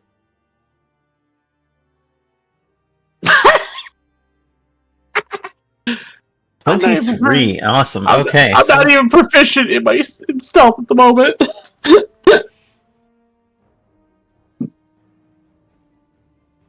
Okay, so that is. Let me see. What is its perception? It is that, but that's still going to upgrade it to a. It would have been a failure actually, but because it's a natural 20, it does get upgraded to a success. So you're able to get there without being seen. I'm sorry. I'm also concealed to begin with. Well, yeah, but remember, it also has scent. Yep. True. So you're able to get past its scent to get into a hidden position, and that's it for you, right? Is that it for you? Yep, that's everything. All right, Just Trika? for reference, I have my rapier out on this case. Okay. Trika? She's Trik's gonna try and. Okay, before she does anything, she asks the party, "Would you like me to try and dump its, den on top of it?" Yes. Yeah. Zarni, how sure do you think you are that you can do it? Dumping the den on top of it, positive. Getting there without being seen, not as positive. Take Yildirim. Why would I do that? Yildirim is sneaky. It is a horse. It And has yeah. better stealth than the rest of us combined. I know! Which is weird. Okay. I do not know how, and yet somehow it just escapes notice. Troika, who does not have access to character sheets, is not exactly swayed by this plan. Understandable. Just keep it in mind as an option. Okay. So, what will you do? She is going to try to make her way undetected. Okay. She's going to go sneaky beaky like. Alright, go ahead and make your stealth check.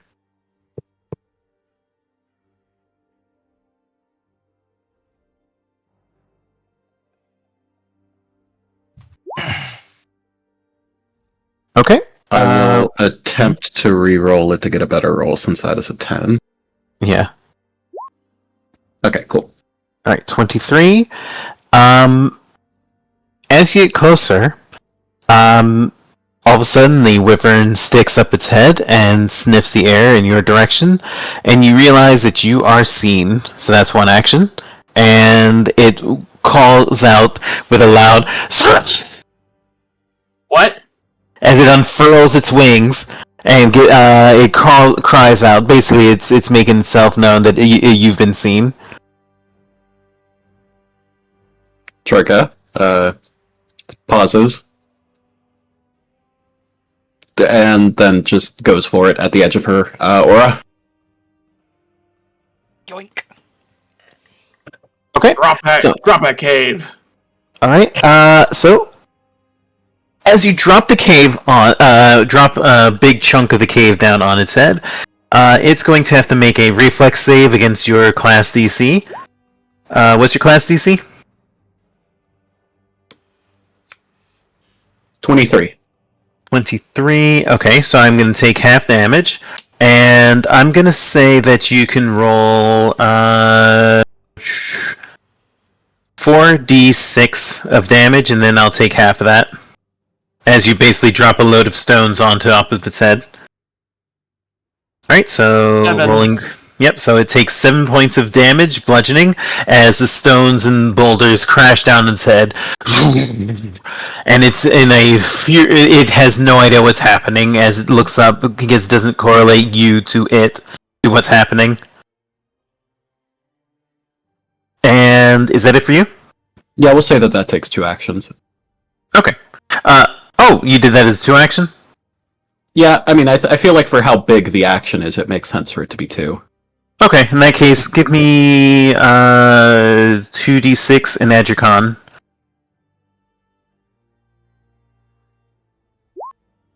Alright, so 6, and what's your con that'll be- bonus? 4, so 10. Alright, 10, so it'll take another 5 damage then. Awesome. Alright, so you have wounded the creature by batting it with its lair. Alright, Jory, you're up. Oh, joy. Well, it knows we're here. I thought Yef was going to go first and explode. Right? I thought Yeah. that was the signal for us all to do stuff. Jory's you can't blame me going on, to- you can't blame me on this I one. asked if that's what you wanted me to do, and you said yes! You can't blame her for that. Exactly, she did what you said to do. I know. I know. I'm going to set myself. I'm Well, going to set thankfully Jory Zarni up is- over here. Thankfully, Zarni is still going to be able to go before it does. I'm Alright, not. then what do you I do? can't get up to it, so I'm going to go to here and get its headed, hopefully between me and Getting it to a split. It's a split its attention. Okay. And then you're gonna I'll wait that's for one it. action? Yep, I'll wait, unlimber my sword, and wait. Okay, so would you like to so you draw your sword and you wait. Awesome. Yep. Zarni, you're up. Okay. Giving one action to Yef. To have Alright, so him it has 2 actions. run right up. And basically get right on it. Okay. What's the range on the explosion for Final Sacrifice? Let me double check. Within 20 feet. Uh-oh. So would you like to move it? Yeah, within 20 feet, that's what it says. No. 120. Yeah. No, that's the range.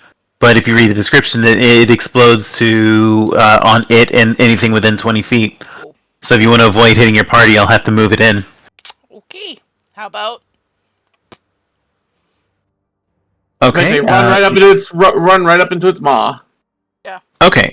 Since it is tiny, I will allow that. Hey. and Basically, Yef just basically runs down its mouth. yeah. All right, and so go ahead and cast a spell. DC 22 reflex. Let me just roll that.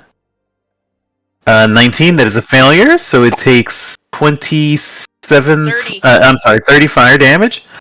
And is there anything else? That's it. Nope. All right, so it takes 30 fire damage as Yef explodes. Bye-bye, Yef. You have served us well today. All right, and that's pretty much it for you because you did 1 and then you cast a spell, right? Yep. Okay. Why is it 42 total damage? Oh, okay. Sorry. I'm just doing it. I'm doing how much damage we've dealt to it. Okay. Yeah, I realized that as soon as I started asking the question. Okay. Amiri is going to draw her sword, and she is going to have to spend both of her actions to get up to it. And she yells out. Your mic cut out there. Yeah, you. She yells out, "Florgor!" And then the boom. Well, probably because I peaked the mic. Yeah. Yeah. I don't have a boom mic, so I have to deal with what I got. Yeah. Gotcha. All right, so so it's going to first attempt to claw at Amiri. 29 is that's a critical hit. Ooh. So it critically hits Amiri, and that is going to activate the grab move. Let me see. Automatically grabs the target until the end of the monster's next turn. The creature is grabbed by whichever body part the Bloom Wyvern attacked with, and that body part can't be used as strike. So Amiri is now just grab. Ground. Wait, what? I was asking. So she's pinned to the ground by its claw. No. She's basically off, being held in its claw. So she's off the ground, Your basically. body. Oh my Wait, God. which part is the claws? The wing We're claw looking or at the The claw is the feet? claw part. It has claws on its feet, on its the tips of its wings.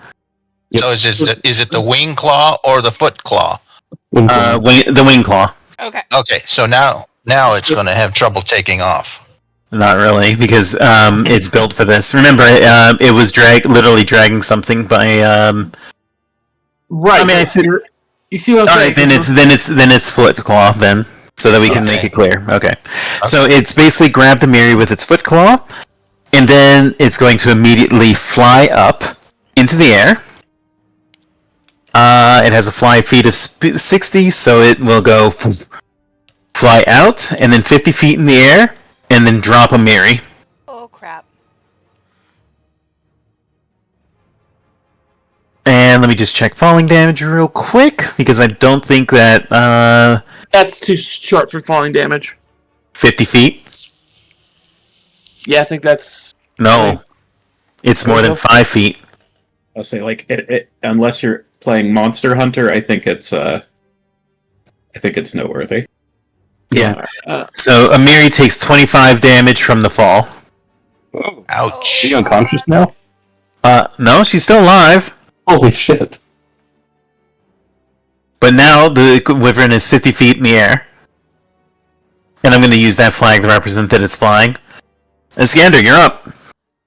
Boy howdy. This is not going as we expected it to. Let's see. She had her lance equipped because she was planning on running in to attack it, but now she's just going to have to switch to her composite short bow. So she does that. She can stow her weapon into her shield with and pull out another weapon with just one action, so she's going to do that. Okay. Then she is just going to start attacking it. Go for it. Yeah. And I believe that the short bow has a range of 60 feet. I'm going to reroll that. Yeah. There we go. Alright, so 27 will hit. So that will do 6 points of damage as you strike it true. Let's see. Alright, do you have any other actions? Yep, just one more attack with the short bow. There we go. Nice. That one will miss narrowly. Damn. Okay, so 26 Alright. is the... Number to Goldilocks. beat, yeah. Not necessarily, but we'll find out.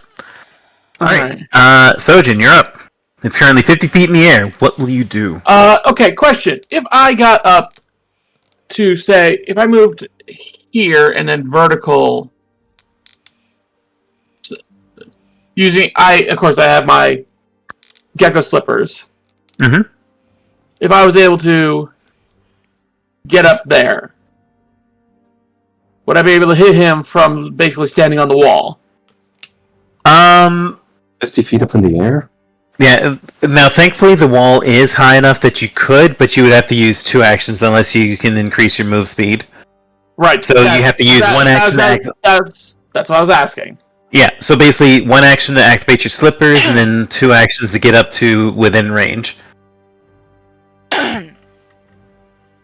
So is that what you wish to do? You're trying to get my attention, Zarni? Yep. Oh, what's up? If you wait for my next turn... I think... Right. I'd have to double check. Let me just roll that real quick. Yeah, we can do that with that. Friends. So for now, I'm just going to... Do you want to activate the slippers and then ready something else? Yeah, I'm gonna I will ready. have it grounded momentarily. Oh, nice.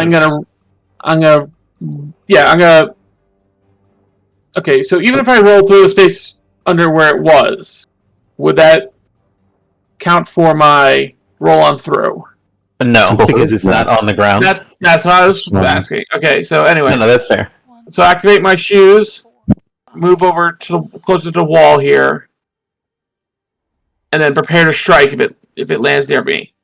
Just so you know, readying an action is 2 actions, so you'll have to go back to where you were if you wanted to ready an attack. That's fair. Okay. All right, so I ready an attack then, and yeah. Okay. Troika, you're up. It's currently outside of your bubble, so you have no idea where it is.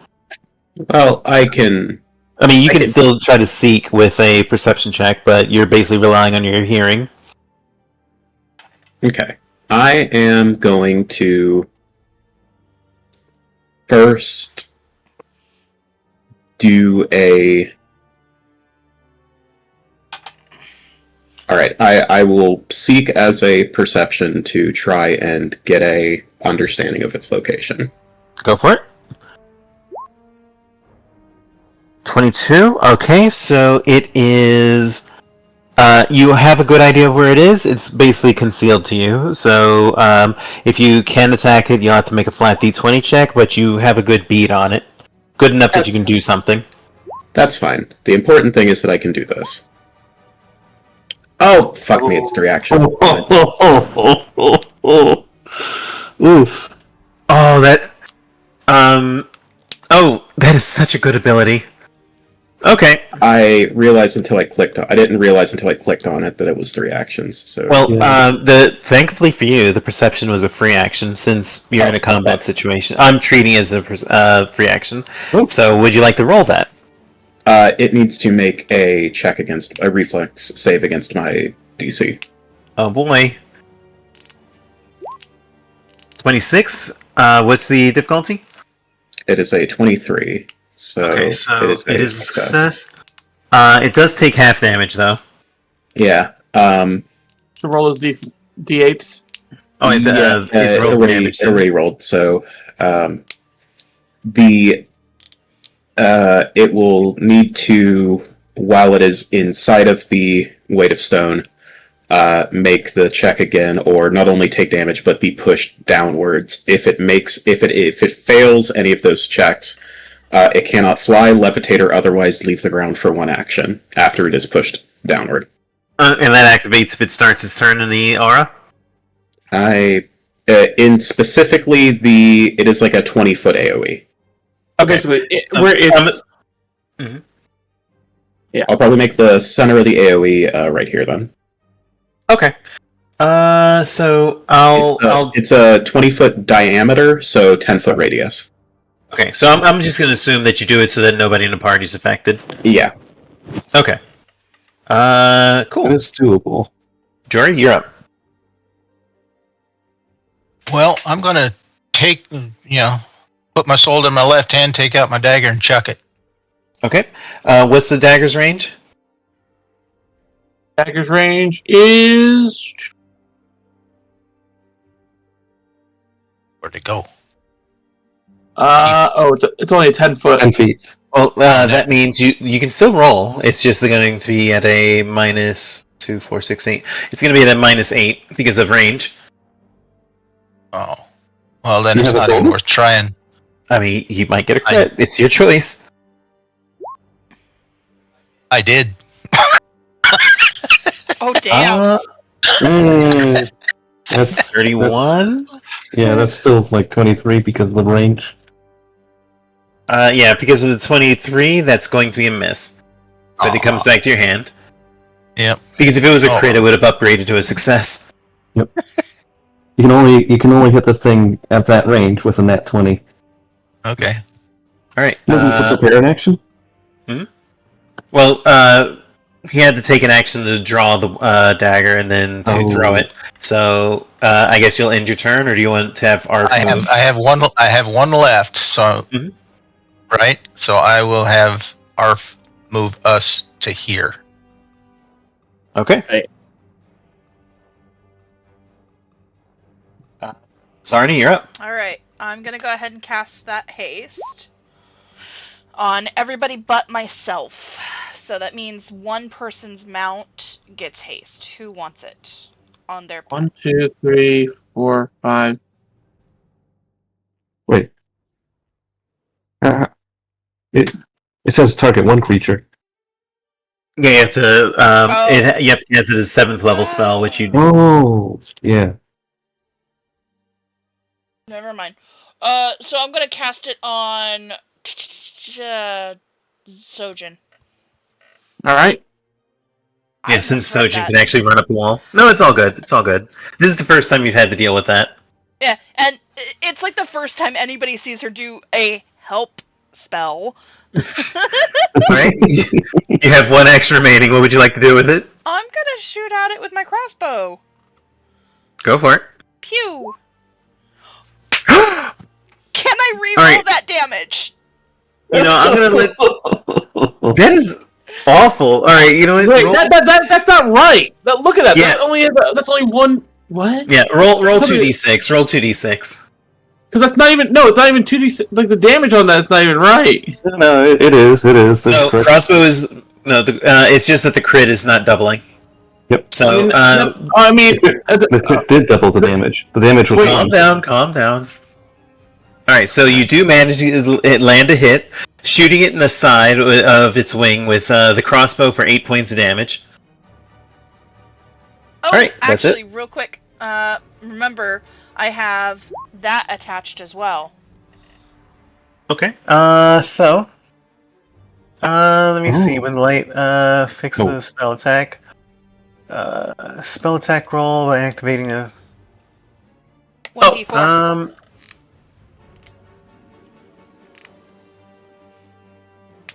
The spell attack roll of any spell cast by activating the so side you of have to cast the fire spell first. Oh. Darn Yeah, it. yeah. Okay, never mind. No, it's all good. But Darn it. you still got a crit. So you do shoot the thing for 8 points of damage. Alright, Amiri is going to stagger her way back up, so she stands up. And then she's still in a rage, and she's going to ready and attack the swing once it gets in range. Alright, so the Bloom Wyvern is going to flap back down, landing here. And Amiri is going to take an attack. So here's its attack with its giant bastard sword. And misses. Oh, God. Amiri, no! And the She rolled Wyvern... a 1. Yeah! Alright, Amiri, the Wyvern is then going to make its second attack to basically, Oh. Oh no. Alright, we're gonna try it. We're gonna make another claw attack. Boy howdy. Oh no. Boy howdy. Oh no! That's a 32 crit. damage. Alright, so Amiri is dying. So I'm gonna put a little skull on her. And then it's going to turn its attention to Zarni. So Zarni, it's going to attempt to stab you with its stinger. Oh wait, I have to roll the second attack, not the first. So hold on. Oh, Woo! Okay, that's a miss. She just So you managed to jumps duck up. under this. Yeah, She the jumps stinger up. misses you. All right, and Iskander, you're up. alrighty then. Boy. First action, she's just going to swap out her bow for her typical lance and shield. And she is going to sort of do a little bit of a winding. She's not going to use an action to command her horse. So this is the one action that Yildirim gets, which is to move. And Yildirim is going to move in that specific direction. Basically so that he can get the charge bonus off. Okay, I actually want to check something. Drawing and stowing an item, is that a It is normally one action for each weapon stowed and drawn. However, I still have lightning reflexes, or lightning swap. I can swap out as many things as I want. Well, no, that's not the important part. It's an interact action, which means it's going to use its attack of opportunity before you can ready your shield. Damn. Hey, she's out of range though. It has 10 It foot has range. reach. It does have reach. And it's going to try to sting you. Alright. Does 25 hit you without your shield? Without my shield, it does hit me. Alright, so that's going to be 17, and you need to roll a fortitude save against this wyvern venom. So, Let's fortitude see. save versus DC 26. Just 1 second. 17, that makes 71. 71 now. Okay. And then reflex save. Oh, wait, Constitution? Fortune. Fortitude save. Right. 1 second. Whoa, I gotta remember That'll be a that. critical fail. Alright, that's better. Alright, That's not so good, but So that means you're going to take an additional 15 poison damage as you are now afflicted with the wyvern venom. And Let's this will see. last you for 6 rounds. 66, 56 health. Wow. She is really badly damaged right now. Alright, Right. now you can take the rest of your turn. Yep, alright. So she advances and strikes at the monster with her lance. Okay. And if this hits, she gets a +4 bonus to the attack damage. Alright, 27 will hit. So that's going to be how much damage total? 11 plus 4. That's 15 piercing and then 3 sonic. So Alright. 18 total. Yep, got it. It is That's now 68. bloodied. 68 damage. Yeah. Alright. And the second attack. Alright. That will miss. I am not going to reroll that. It's just going to be that. That's her turn for now. Alright, Sojin, you're up. Alright, using my...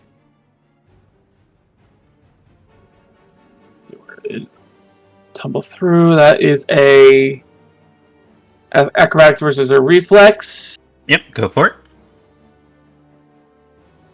22. 22 will succeed. Alright, so I'm going to reposition myself to the other side of them here. Basically going...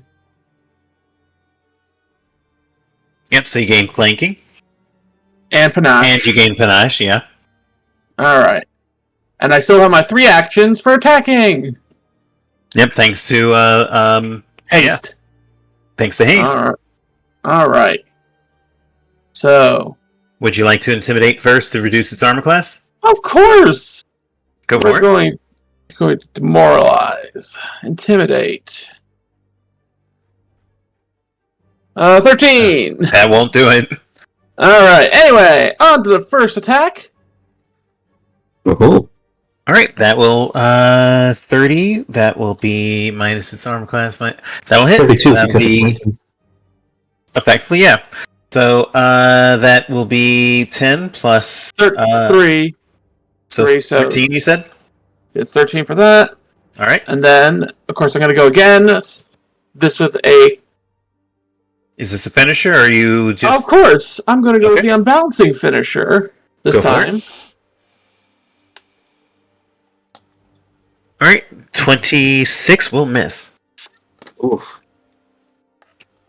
What? Yeah, Yeah. I'll I use see. my reroll that. go for it. That one will hit, however. So with the unbalancing finisher, it is off guard until the end of its next turn.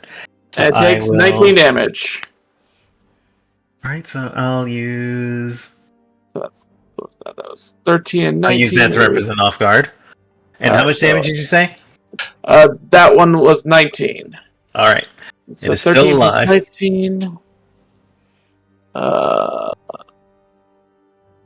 13 plus 19. 32 plus 68.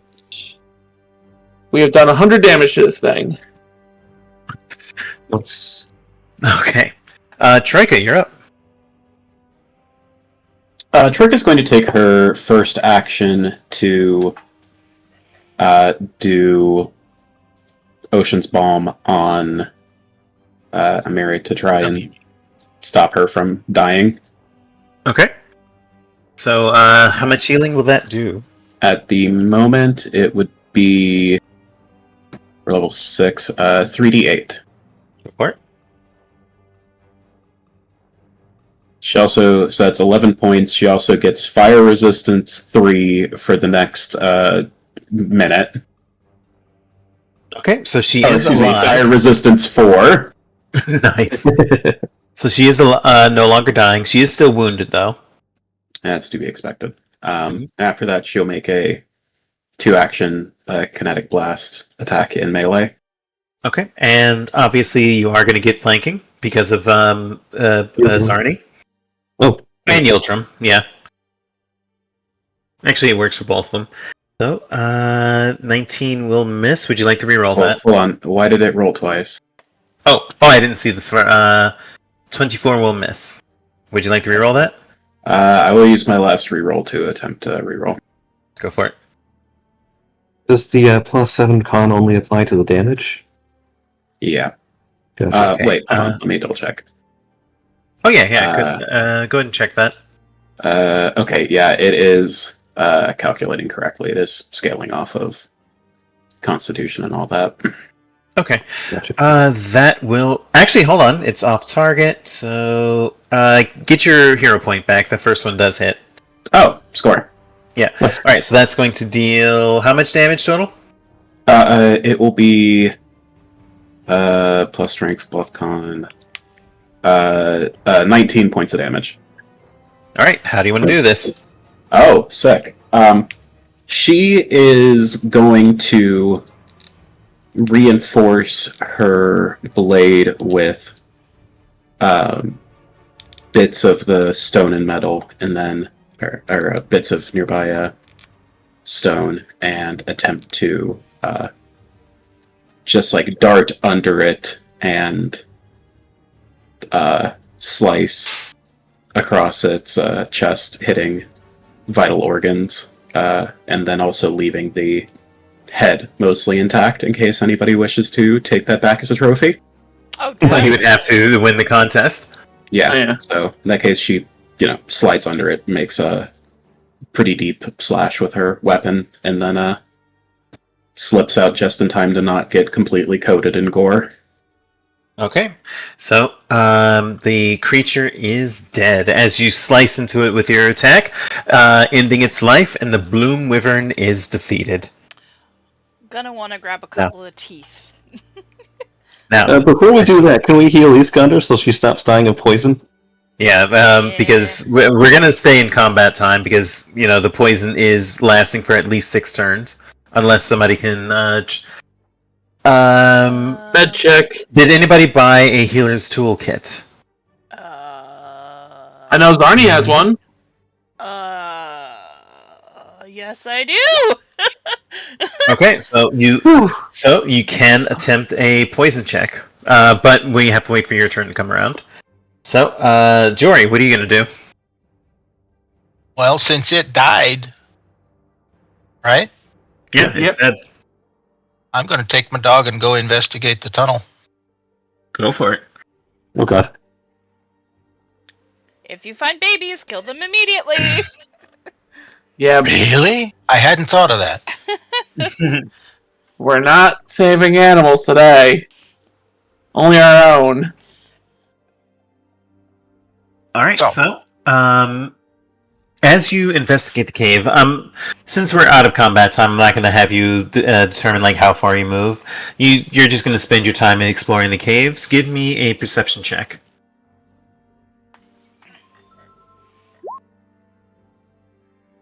Let me see what you rolled. A 24. Okay, so you see 2 things of note.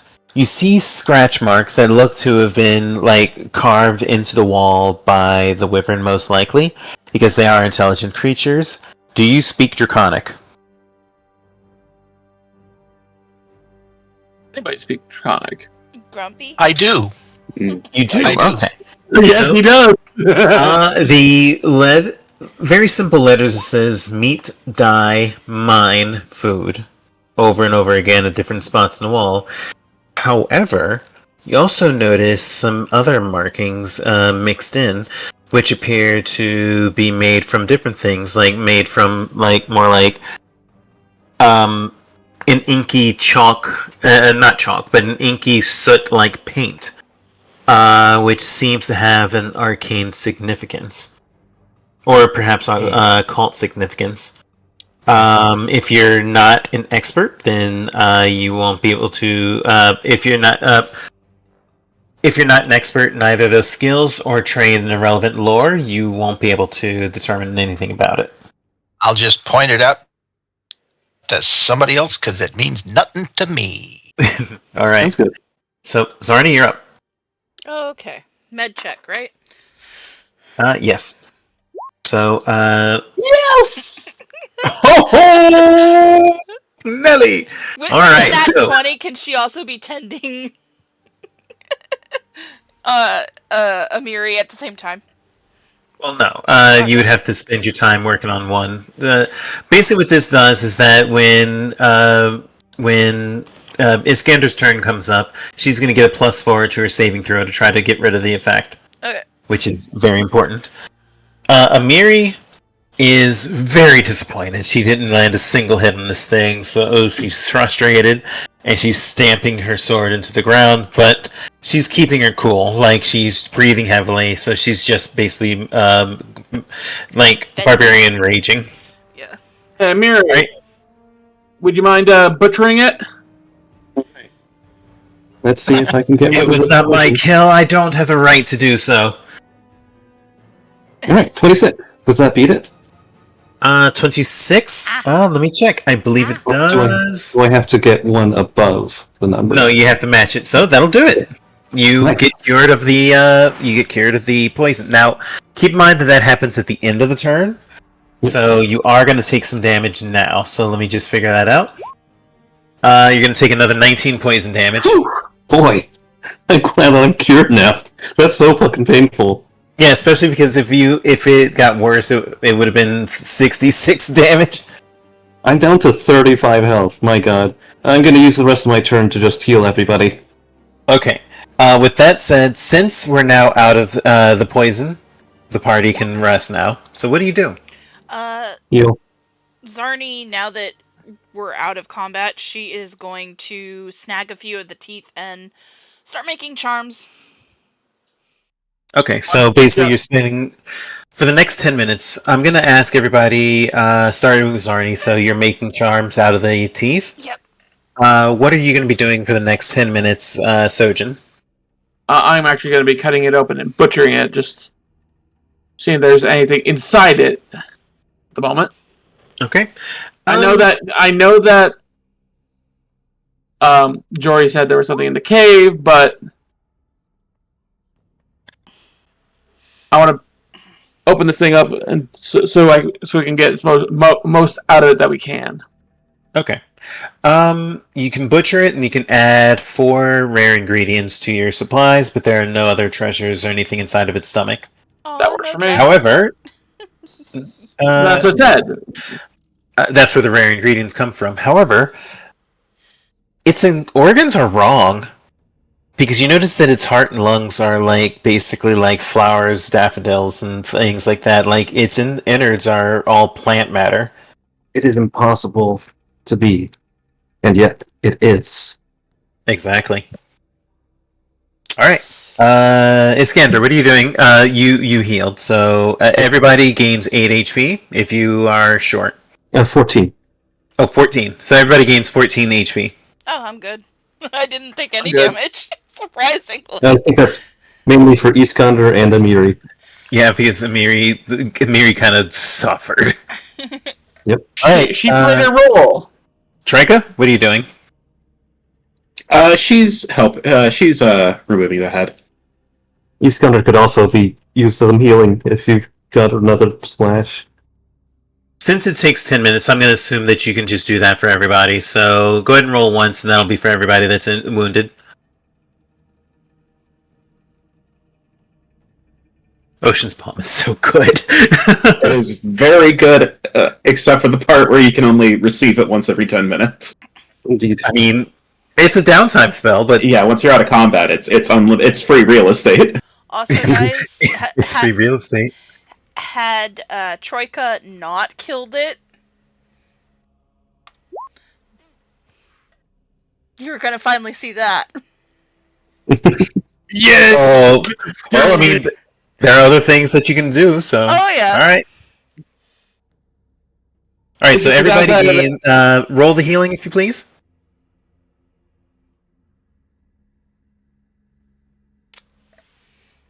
Which one of us, me? You, You, Trika, since you were the one that did it. Alright, so that's going to be another 12.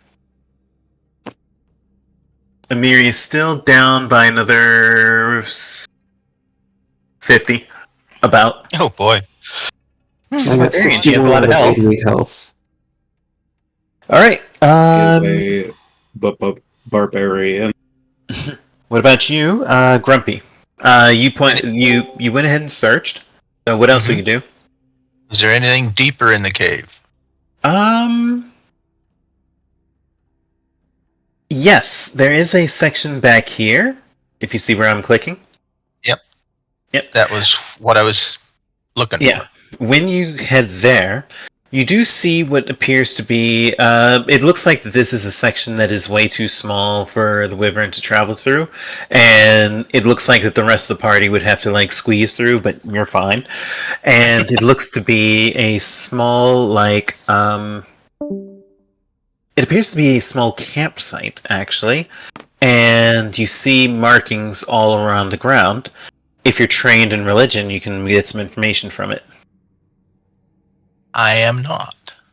Okay, so something else to point out to the party. Yep. Alright, so 10 minutes have passed. Back to Zarni. What are you doing? Since somebody still needs healing, I suppose heal. Yay! I appreciate being I'm here. assuming you're doing it as 3rd level, so it's an AoE, right? Yeah. Alright, so that's, what is that? D8 plus 8? Yeah. 11. So Yeah. 11. So, another 11? Okay. He scatters up to 72 out of 88 health.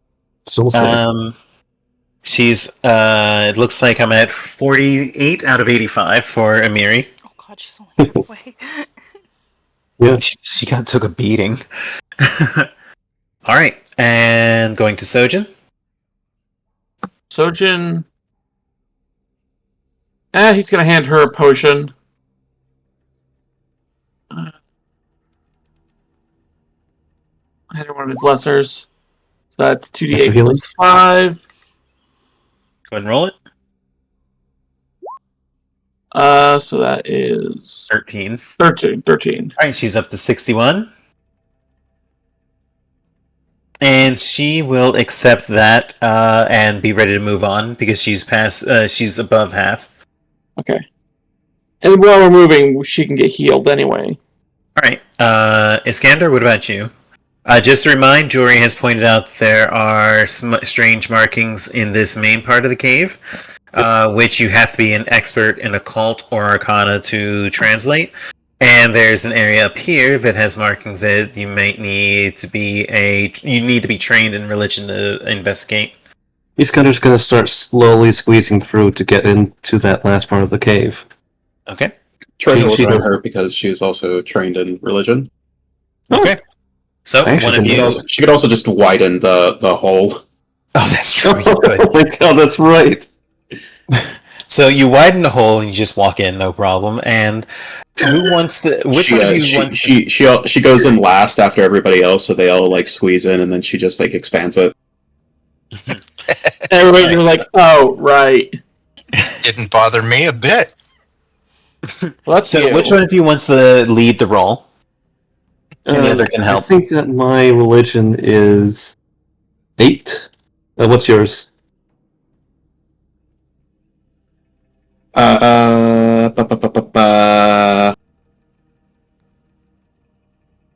Okay, so remember how I said I was trained in religion? Are you not trained in religion? I'm not trained in religion. I might have applied by accident. What are your lores? Because your lores might be relevant. I know you have elemental, but what else you have? Demonology, dueling, and kobold. Kobold actually is relevant here. Hilarious. Then I'm helping. Okay. In that case, my kobold lore is a 10. So would you like to lead and then Troika? Yeah. I mean, Iskander helps you. Yeah, exactly. Okay, are the runes in Braille? You have tremor sense, so you can like detect the impressions where they're touching on the Oh, earth. they're on stone, yeah. She can see them Engravings, in her, in her Yeah, so you lore. can see it perfectly fine. Okay, neato. All that. Who needs eyesight? I have tremor sense, baby. Alright, so that's going to be +2, which will make it a 20. That's going to be enough. Kobold legends tell of a faith that had assaulted the Sootscale kobolds about 20 to 30 years ago, which is a long time for kobolds who don't tend to live very long. Specifically, something about Lamash Day or Lamash 2. Fuck. That was such a genuine reaction. I love it. All right. Is anybody an expert in Arcana or Occult? Nope. Nope. Zarni, you know, Does anyone? would First World lore help? No. Well, actually, I have an idea, which Of is course. we can inscribe these symbols that we found that we don't understand and bring them to the witch. Good call. Okay, Actually, but- that's an excellent call. I was gonna say curse lore. Curse lore. Curse lore is actually relevant. All right, I gotta roll it then. We'll still. Oh, 26. 26. It does resemble curses that have been created by adherents of Lamashtu. You don't know much else, though.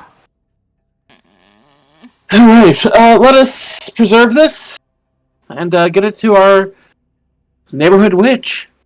By the way, you can either roll crafting or just leave it to Trika since it's touching stone, so you can recreate it perfectly. Nice. Trika. Alright, so Trika effectively rolls a nat 20 on craft to like make a sketch.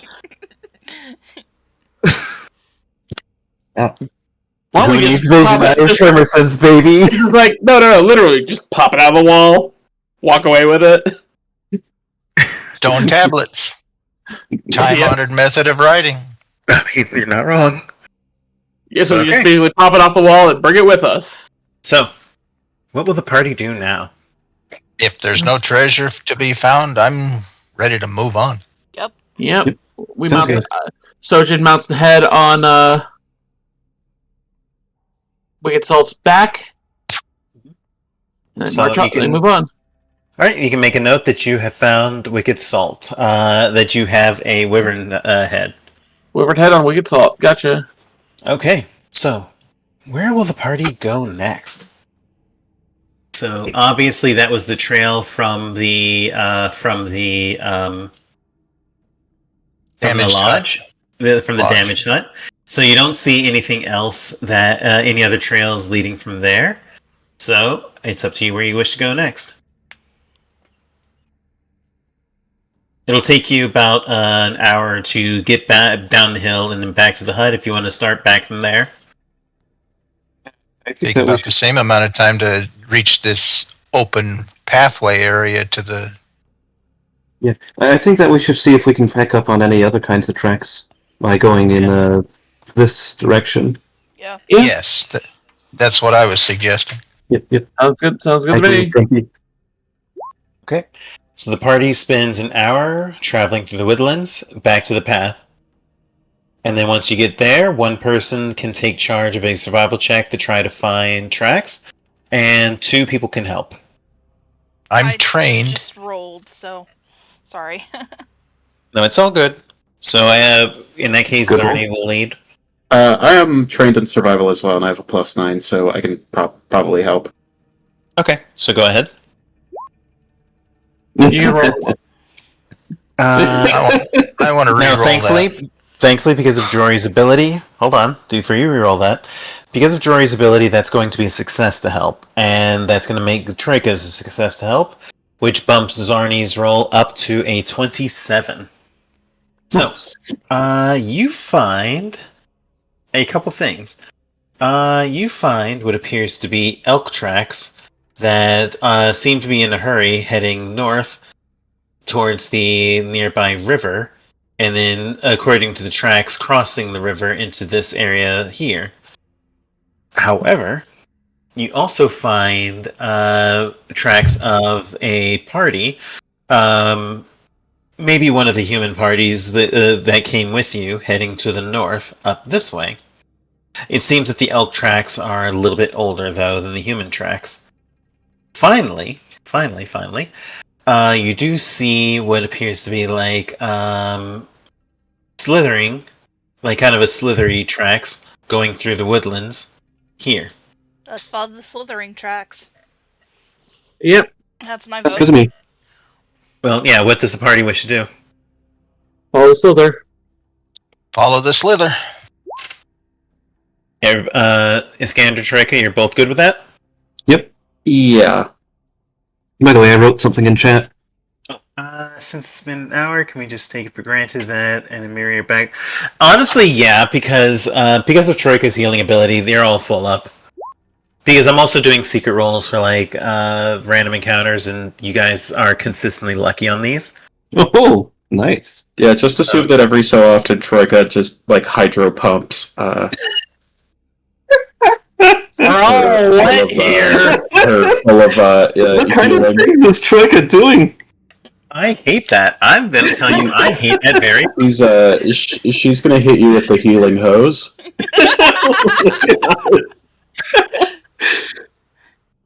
Thank God for Troika and her hose. Oh! Everybody take a hero point. Oh God! This is the angriest hero point I've ever given. I'm gonna point that out. Honestly, by your tone, I was like, "Are we losing hero points?" I should make you lose hero points, but no.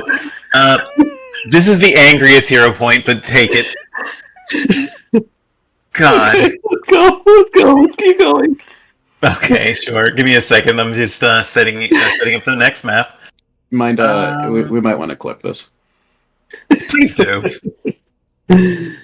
Okay. God. Like just call the clip like the angriest hero point on Earth or something. Gotcha. All right.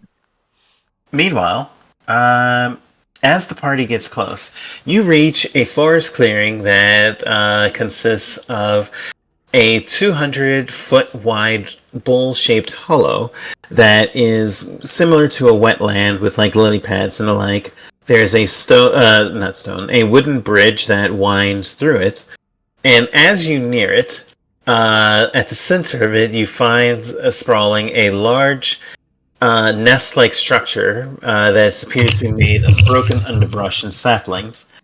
Additionally, once you get close, you do hear the sounds of combat. And once you hear that, you see that there is a large hydra Oh boy. that is Let's go. currently locked in combat with the Aldori sisters. And you see that one of the sisters is currently down. Iskandra's just going to charge forward. She's Yeah. not thinking. I'm gonna say, everybody, please roll initiative. Okay. Sarny would probably be over here. And There we go. That should be the proper clipping. Thank you. Ooh. Jory Right, gets so- an impressive initiative for a change. Holy And of crap. course, And I need to roll. And where is it, Miri? I forgot to add a Miri again. That's all good. There she Okay, is. this is hilarious because I went from top of the list to bottom of the list. And then I finally need to add. That is that's Julia. Julia is the one that's down. And let me see her initiative. So I did discover something actually very interesting. Apparently, when you get knocked out, your initiative automatically goes to right before the person that knocked you out. Huh. That That's is random. weird. Yeah, that's actually a rule that I just discovered this weekend. So, Neat. Jolie is at 21. I'm assuming that does is to prevent you automatically like taking a death save before somebody has a chance to pick you up. yeah. Yeah. Alright, so we have the initiative, and once we get there, so I actually just Make need sure to- everybody is assured of what they have as a weapon. Oh yeah. Okay, remember the Hydra. If I remember correctly, they said it was slashing damage. yep. Or was that the? So Yeah, slashing is its weakness. Adina is going to, on her turn, move closer, and then she shouts out, "You are not going to take her alive!" And she swings her dueling sword, attempting to stab at the creature. And let me see, what did I roll? 33. 33. That's actually a good shot.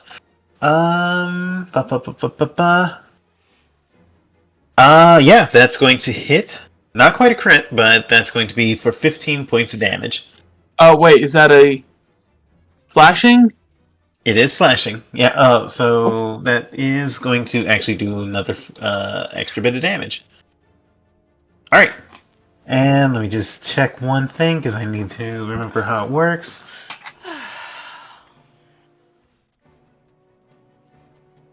Okay. And... okay, cool.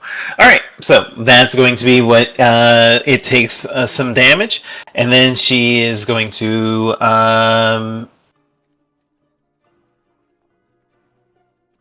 will attempt to intimidate, to yell at the creature and intimidate it. So this is going to be an intimidation check. And fails. Alright, Jory, you're up. Charge! Run, doggy, run.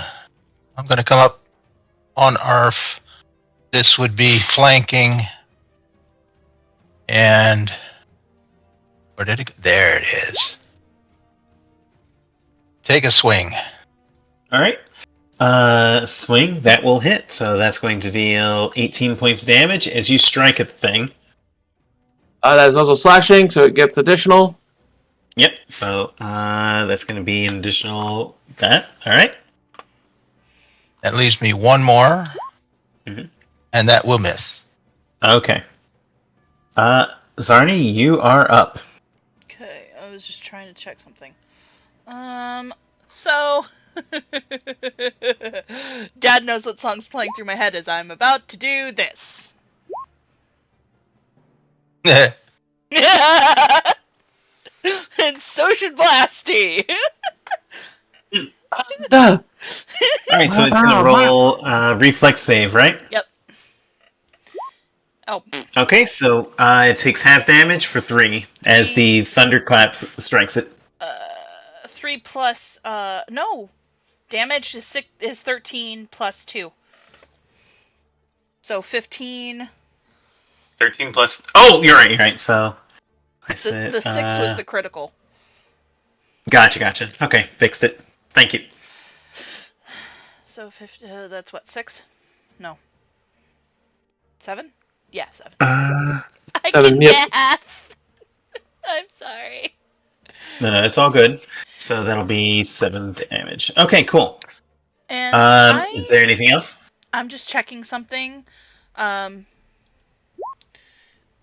That is slashing. Okay, so she is going to have that pulled out in her other hand. Just in case. Yeah. And that's it. Alright, Iskander, you're up. Alright. So Iskander has her lance out and nothing else. And she charges forward. Do I need to use 2 action, or does Yildrim need to charge forward? Or is 1 action enough? 1 action is enough. Okay, cool. In that case, she's not going to spend an action to command Yildrim, so she'll have all of her own. Right, The first thing that she's going to do... on your way in, because it does have reach, it's going to attack of opportunity, and it has currently 6 heads, which will mean that multiple opportunities, so it's going to use 2 of its 5 attacks of opportunity, 1 on you, 1 on the horse. So, now that it's paying attention to you, so here's the first one against Yildrim. Oh! Oh shit. And here's against you. That one misses. Okay. So Yildrim takes 42 damage. At least I'm at 15 health. Oh, bless. Might want to send him my way. Yep. Okay, so I don't know that I can, because moving at this point would cause another attack of opportunity. I know. No. You can only use that once. Nope. It has No, three that- more. It has 3 more. As long as it has 6 heads, it has 5 attacks of opportunity. Oh, it okay. has So five that's opportunity attacks. didn't Yep, realize that. Okay. Yeah. All right. So first off, I'm going to do what I first planned to do. Trip. Let's see. So I'm just going to roll my lance for this, I have and it's just doing a trip attack. All right. So trip. It will go prone. Oh, there we go. Yeah, I was Alright. gonna say.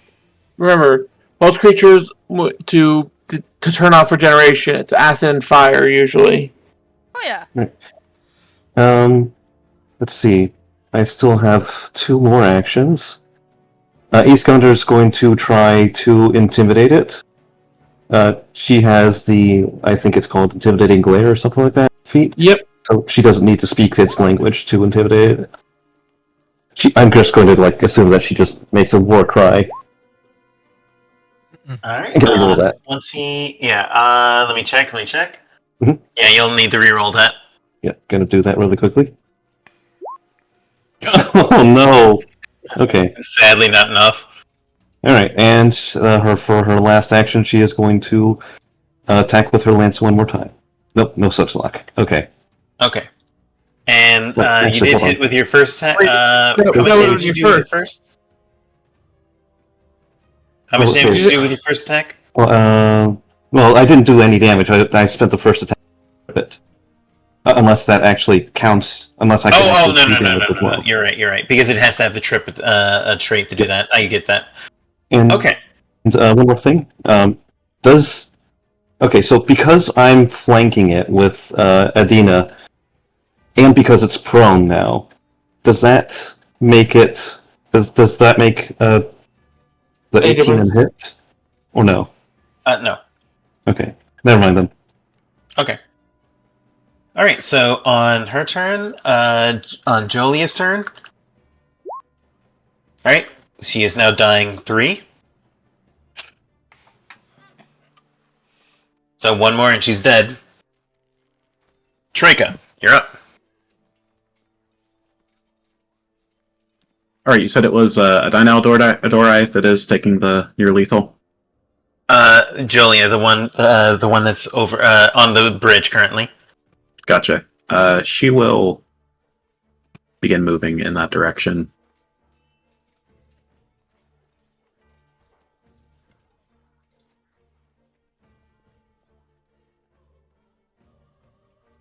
Thank you. Additional 5 feet of movement. Additional 5 feet of schmovement. And it's going to use an attack of opportunity on you because you moved out of one reach and into another. It will try. Yeah. All right. Wait, so is that from the center or is that from the edge? That's the other question. I mean, it's from its space. So yeah.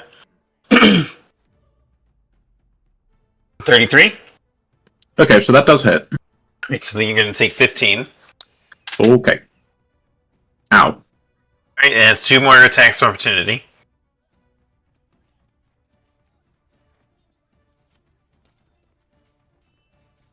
Okay, now she's going to use Ocean's Balm on the dying one.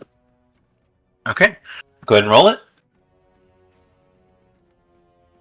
Alright, so she gains 15 health. She's no longer dying.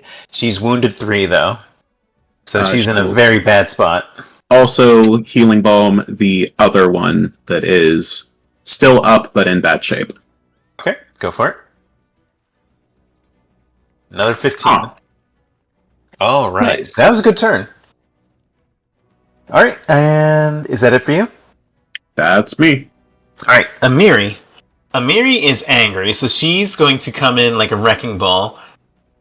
And she's going to move here. Sadly, that is going to activate another attack of opportunity.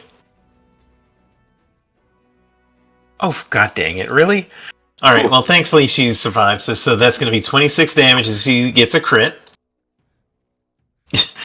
And then she is going to specifically yell out, "Attack its heads! Attack its heads!"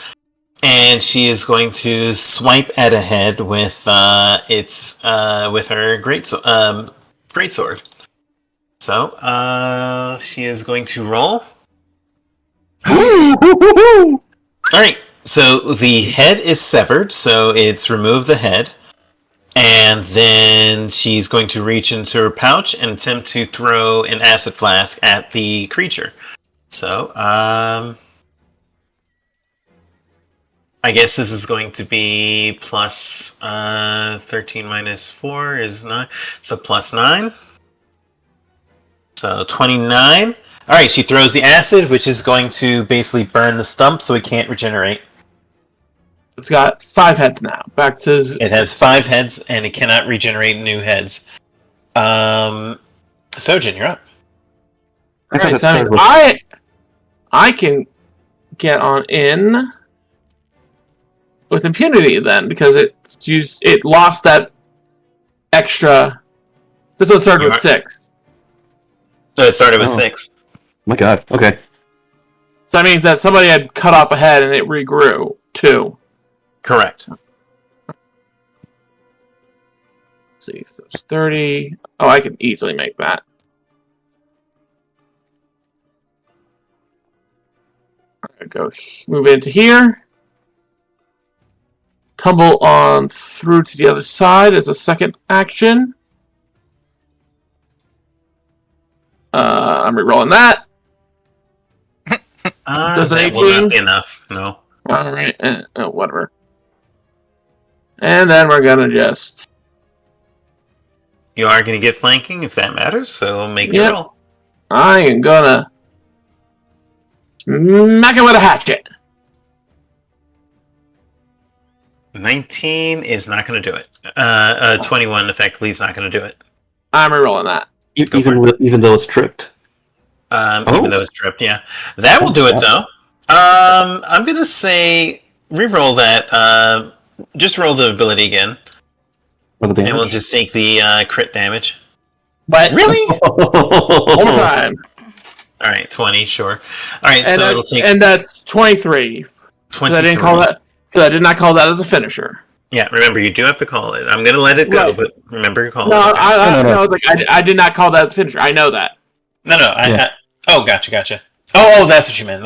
Okay. Mhm. Right, because I accepting that I didn't call it as a finisher, because I wasn't thinking about it as a finisher. No, that's all good. All right, so that's it for you? Yep. Okay. So Now, that's wait, so I also took some more damage, because it was slashing. so, now, unfortunately, Hydra Regeneration doesn't quite work the same way that you think it does. So, since it has 5 heads, it gains 15 health back, but it just But you can't could have- sprout it can't sprout new heads since you cauterized it with acid or fire. But it does still gain regeneration. This is stronger than trolls. Remember, this is an elite Hydra, and it like you said, it's stronger than a troll. It's basically Now- going to be a battle of attrition, guys. Exactly. Now, what it's going to do is it's going to use first. It's going to attempt a intimidation check.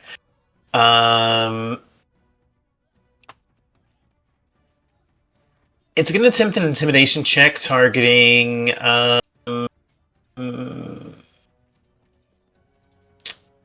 Sojin, since you were the last one to hit it. 15. It's not going to No. do it. Then it's going to use Storm of Jaws. So it makes 5 attacks. Oh boy! So they has to be against different targets. So one against Amiri, one against. We're gonna do this in order. So we're gonna do Amiri, Iskander, Jory, Trika, and Sojin in order. So here's against Amiri. 20 will hit her. What? Really? Yeah, Really? she's basically a high damage, low armor class. Oh. Last cannon. All right, against Iskander. Oh! Ooh. That's 30. Yeah. Not Against bad, Jory? not bad. What's your armor class, Jory? 23. That's going to be a crit, so you take 40. Against Trika? 29. I mean, that's a hit. It's not a crit, so I'm taking 14. Okay, so that and finally Sojin. I think that's a miss. All right. I get something to do. Oh, what you got? What you got for it? Opportune riposte. Oh, nice. Make an attack. And I still get the bonus from hitting it. Oh, No, that'll be a miss, sadly. actually, I was like, oh no, wait. It's like because I can't disarm it. Wait, hold on just a second. Did Yeah. it have to take an action to stand up? It chose not. It chose not to, so it would be at a -2. You are correct. And plus flanking. No, that still wouldn't hit. What's our magic number? You'll find out. Indeed. But all right. So it is still underground, and now it is Adina's turn. Adina looks towards the party, glad for the assistance, as she wipes sweat from her brow, and then she is going to attempt a dueling sword strike, targeting it. 28 will hit for how much damage? 17 damage. Plus whatever. And then she is going to make the mistake of turning and trying to help her sister up, which unfortunately is going to activate the Hydra's attack of opportunity. So, wait. She's not moving out of its range, though. But she turned. in interact action, she turned and picked up someone. Okay. That is going to hit, sadly. So that's going to do 14 points of damage to Adina. And she picks Jolia up, and then she's going to move away, which is going to trigger another attack of opportunity. For another 16 points of damage. Alright, and then she's out. Alright, so that's her turn. Jory, you're up. Here we go.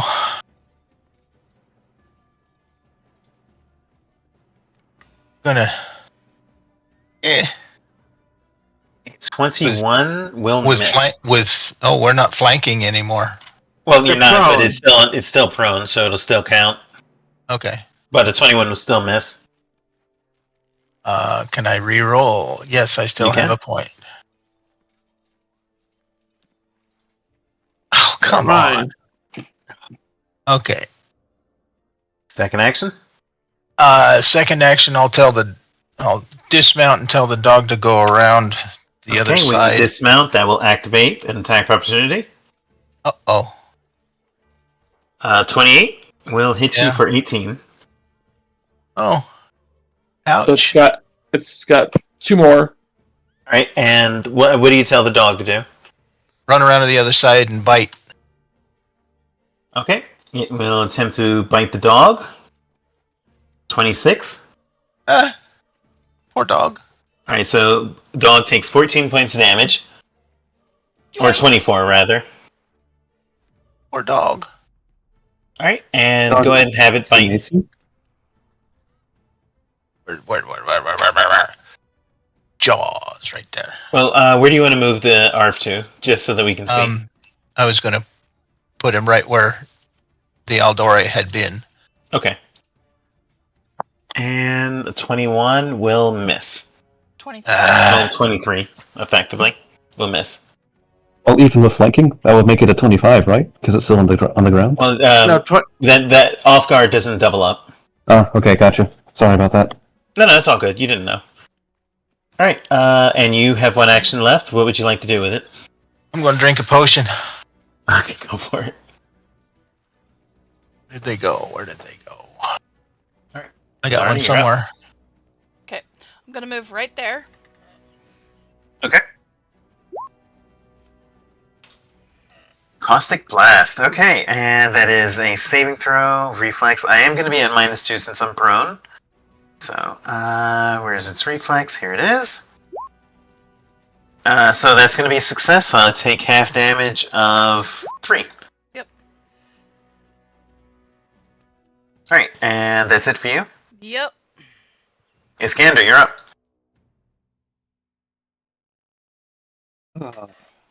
Nothing I can do is safe. He's Besides going attack. to... What? Except attack. Yeah, no, even that. Right now she has her lance out, and that's not going to help sever the heads. So she is going to have to swap her weapons, which is going to, I assume, draw an opportunity. It does. Really? On the interact option? Yeah, Yep. interact action. So 29. Alright, that hits. Alright, so you take another 14. Let's see. 4 health. It is now out of opportunity attacks. Alright, so it's safe to maneuver around it. Iskander's actually going to, she's not going to use an action to do this, so she's just going to have Yoderum circle around here. In case Arf goes down, we still have a way to flank, essentially. Yep. Good call. Alright, so she is actually... since she used her interact action, what she did was that she drew out her axe and her shield.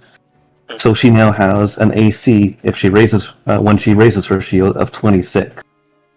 Ooh, Alright. good. So, hatchet. I'm going to reroll that. That is my last reroll for now. Reroll because that's bullshit. They roll a 1 again. No. Yeah. Alright. 2 rolls. Sometimes the dice gods say no. Alright. And I have to make a choice here. I can either heal myself, or I could use Exacting Strike to make one last attack. I'm at half health. Actually, you know what? I'm literally going to flip a coin over this. Give me... Alright.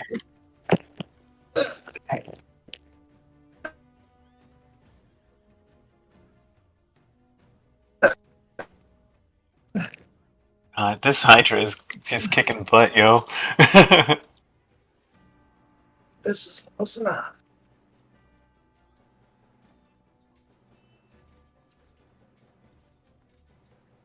Heads. Okay. Okay. So. And thus I will attack. I don't take the typical negative thanks to Exacting Strike. So, Yep. At a normal attack. Striking hatchet. And she is obviously going for one of them. Does a 24 do it? 24, you're going for a head, right? Yep. 24 will do it. Oh, And thank you God. did 13 damage, so it's not severed, but it's definitely wounded. Next one to strike it will likely sever it. Okay, and that's her turn. Alright. So that is going to take us to Jolia's turn. Jolia has had enough, so she's going to crawl away. Yep. And that's going to be her turn. So Trika, you're up. She's going to wiggle her way into melee. Apart If from you not if you being want, in, there's no more opportunity attacks. and she is going to do a 2-action attack. Is it acid flavored? Yes, It well, is. that's a favored attack. Alright, make your roll. So it will be this plus 4. Plus 2. Top of that. So 22. 22. 22 will miss. Would you like to reroll? For a I headshot? will reroll. Oh, yeah. That's normal AC that you're rolling against. Right, okay. There we go. That will hit. 30. Alright, 30 will hit. And that's going to sever the head and automatically cauterize it. Dealing that much damage. Okay. So it now only has 4 heads. Cool. Alright. Amiri. It is Amiri's turn, so because that's it for you, right?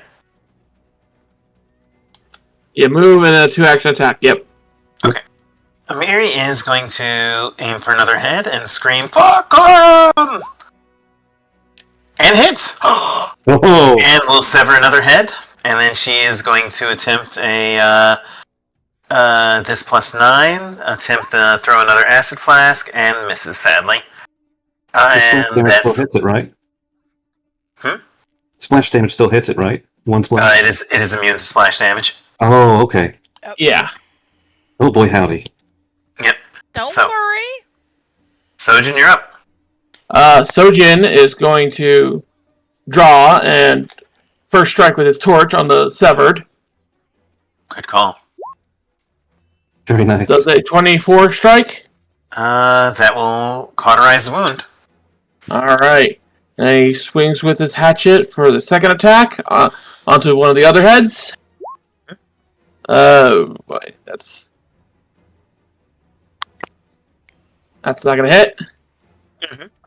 So instead, he's gonna trip it, which is. Well, it's already tripped. Oh, okay, never mind then. Then he's just gonna. You're gonna try to Yeah, intimidate it. Yes. Okay, so it's intimidate.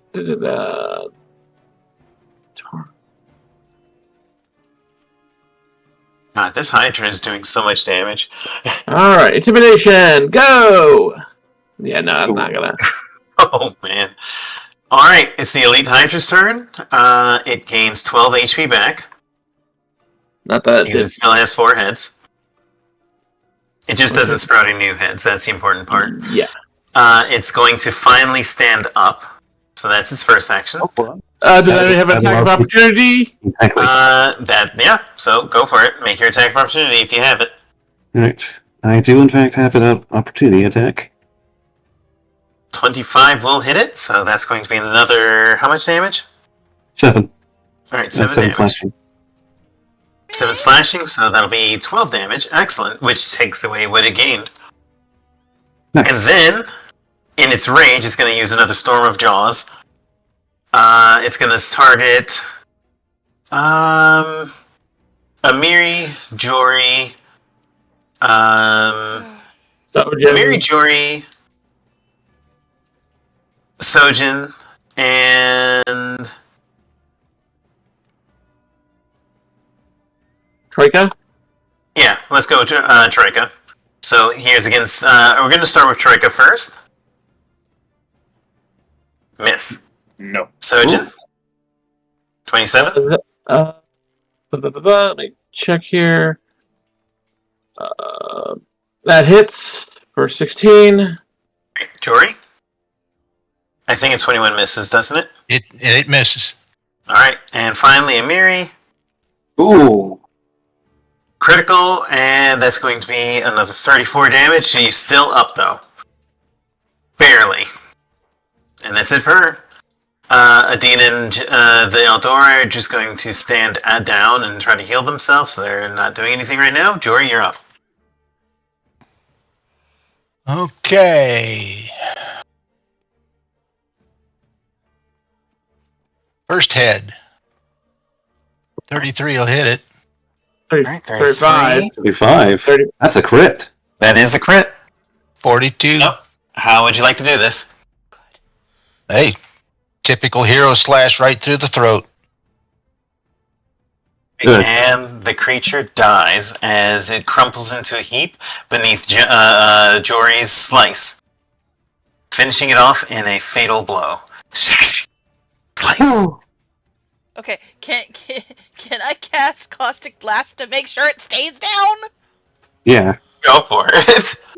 Alright, no, I'm not going to roll because it can't move to wiggle out of the way, so you caustic blast it until you're satisfied that it's down for good, and it is indeed down for good.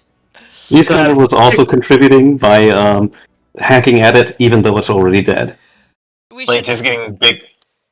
probably, because it has multiple heads, as a Hydra does, taking the head back wouldn't really count as a trophy. You have to take them all back. Yep. A, you have to take them all back. B, the heart. So it just has to work. Yeah, you actually know that keeping the heart would be the safest call, because keeping the head could cause something to regrow back, so basically leave the heads alone. Yeah. I will take So just the teeth, though. Yeah, So the teeth are basically- fine, just leave the heads. Yeah, so just Sure. like literally goes in so they can crush the skulls.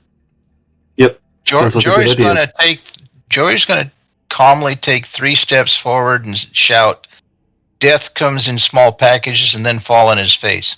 They're just gonna pick him up and like set him on top of Arf for the moment. My son. Yeah, I'm down to 14 hit points. Yeah, Sojin sets to work on butchering the Hydra. Okay. Sorry, kitty Oh. aggro. No worries. Time check. Yeah, It is time check. 6:45, so at most 45 minutes. Okay, we got enough time then. So the Adina and Jolia look towards your group, and they are exhausted, and beaten up, and tired. And they slump down on the ground, and they say, "I can't believe that. That was a lot tougher than we thought. We thought we had enough acid flasks, but we missed a couple times, and it sprouted like so many extra heads. We got it down to that when you came." Sojin's running his hands. You can see the lumps where the heads were. Pretty good work, though. For what it's worth, it was admirable work. Yeah, just like he said, Sojin said. Baby. I should thank, and Julia says, "I should thank you for saving us, for saving me, especially. I thought this was the last time I'd see my sister. The last time I'd ever see Bravoy or Varnhold." Yeah. We'll live to see another day. Thank the gods for that. Indeed. And Adina says, we're gonna have so many stories to tell Maegar Varn when we return to Varnhold." Oh, he's gonna love hearing that we helped you. That's true. We cede this victory to you. You may take its heart and take it back. Thank you. I appreciate the grace and honor you've given to us. That said, I think we're done. We're gonna go back to camp and just wait. Of course. You take care. Yeah, Stay safe on the way back. We will. We have enough potions to get ourselves back up. And she says, as a matter of fact, here. And she hands over to, I'm just looking up the healing potions. I forget what she's going to hand over 2 moderate healing potions. Oh my god! Before That's they these ones here. before they leave, Zarni will have quickly crafted a tooth for each of Charm. them into a necklace, like she does for everybody else. Okay. So at least they have some small trophy for their personal Yeah. collection, saying that, hey, you survived the Hydra. Yeah. We thank you. We'll take this and treasure it. And To be, any orc would recognize the date, the names of who all helped kill it, because it's carved in. Oh, nice. What about you, Trico? What are you doing in the meantime? She's going around healing people, healing herself. Just kind of helping. She's not really one to make small talk. Mm-hmm. Also, I have a punch bappy. Punch puppy.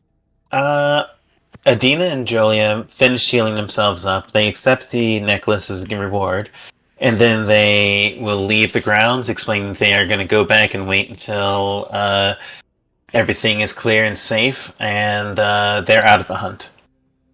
Punch baby. Yeah. Okay. Down. Also, actually, before they go, these kind of would have asked them if there was anything different or odd about this Hydra, aside from the fact that it's, a Hydra. No, it's just the Hydra as we heard from the stories. And by the way, Yeah. Sojin, since you were the one carving it up, you can tell that this does appear to be a normal Hydra. No plant bits, no strange mutations. It's just a Hydra. And before they go, she's just going to tell them about the wyvern that they encountered and the strange mutations it had. Oh, that is strange.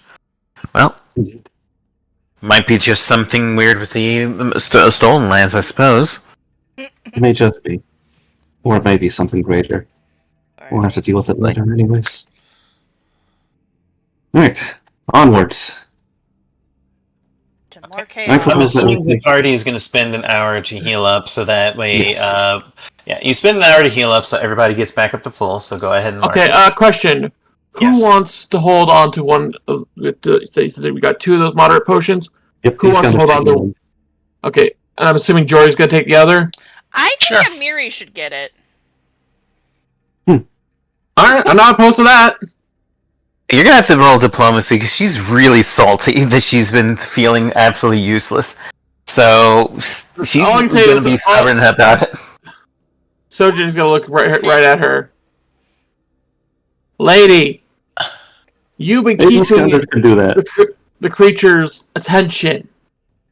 You've been the one who's been drawing its ire. You have been doing the majority of the work. You might not have been the one dealing the damage, but you've been the one keeping it from Off us. killing others. Okay, I'm gonna give you effectively a +2 to Iskander because Iskander has assurance. So what would that make your roll? 23. Yeah. Oh, right. Well, for Iskander. Well, her roll would normally be 23. Okay, so so 25 25. effectively with Sojin's help. So she'll accept it without issue.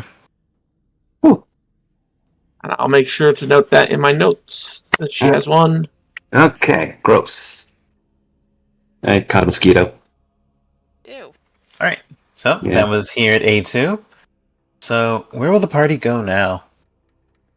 Rested and covered. Any more tracks? Let's see. Make a survival check, actually. To help.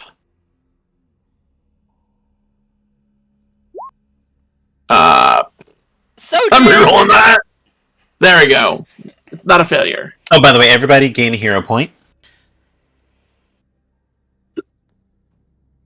Yippee! Alright, so 24. Okay. You don't see any tracks that are not obvious from there.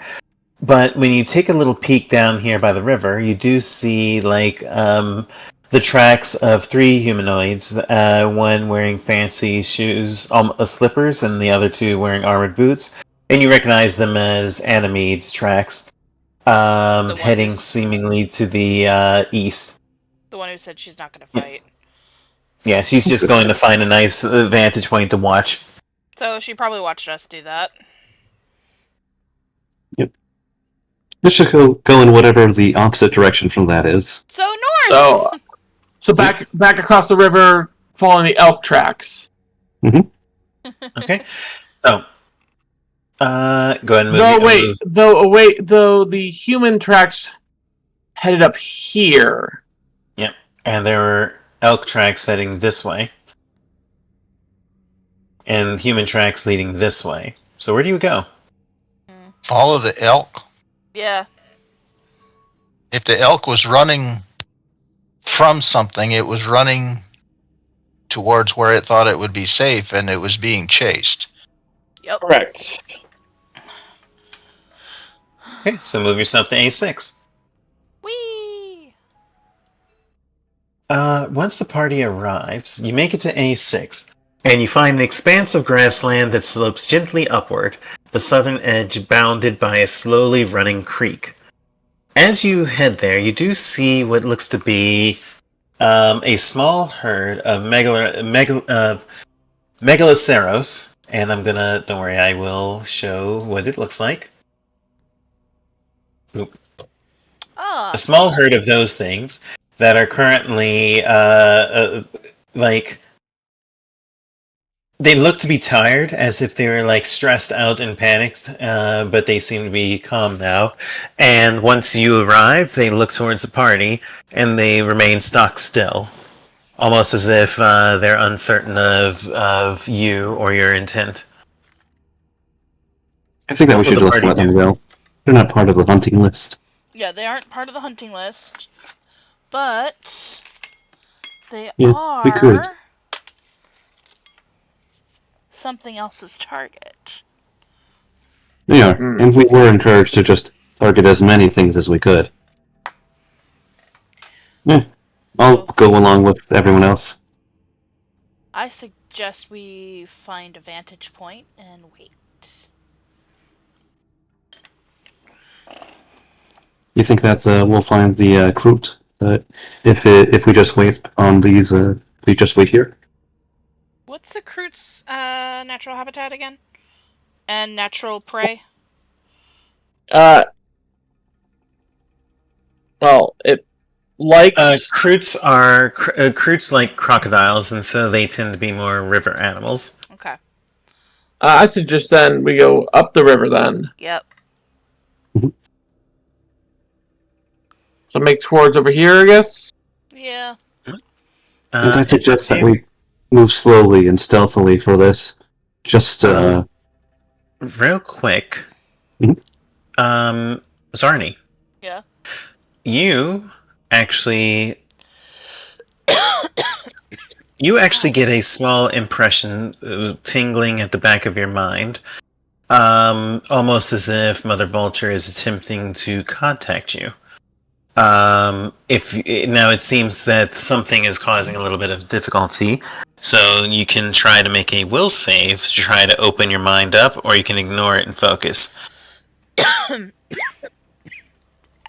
Oh, maybe. That was the fastest will save. Okay, so you did succeed, and you do. Mother Vulture imparts on you a one-use spell, basically animal speech.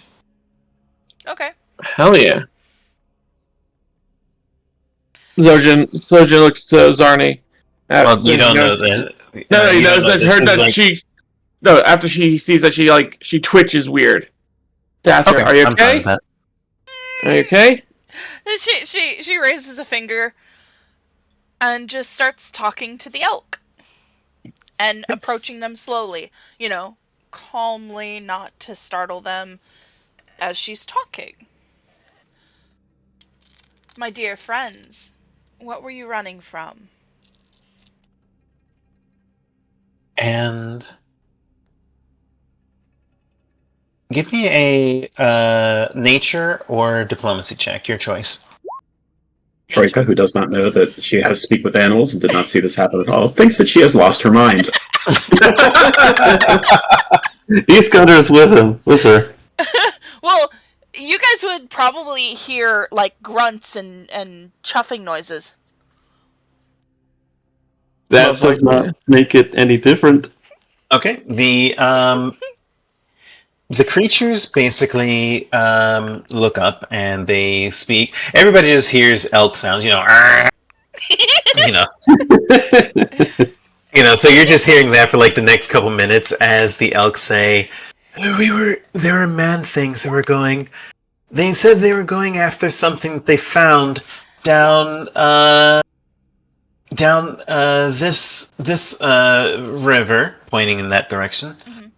But that is not the. They said they were looking for a scaly thing. That is not where the scaly thing lies. The scaly thing lies up the river, this way. We were running from the man things. They seemed angry and determined. We feared they were hunting us. She's of course close enough to them now, and she pets and strokes the snout of the closest one. Thank you for telling us. We were glad. Up there to the north is a giant plant thing. Up here, along the river, is the scaly one.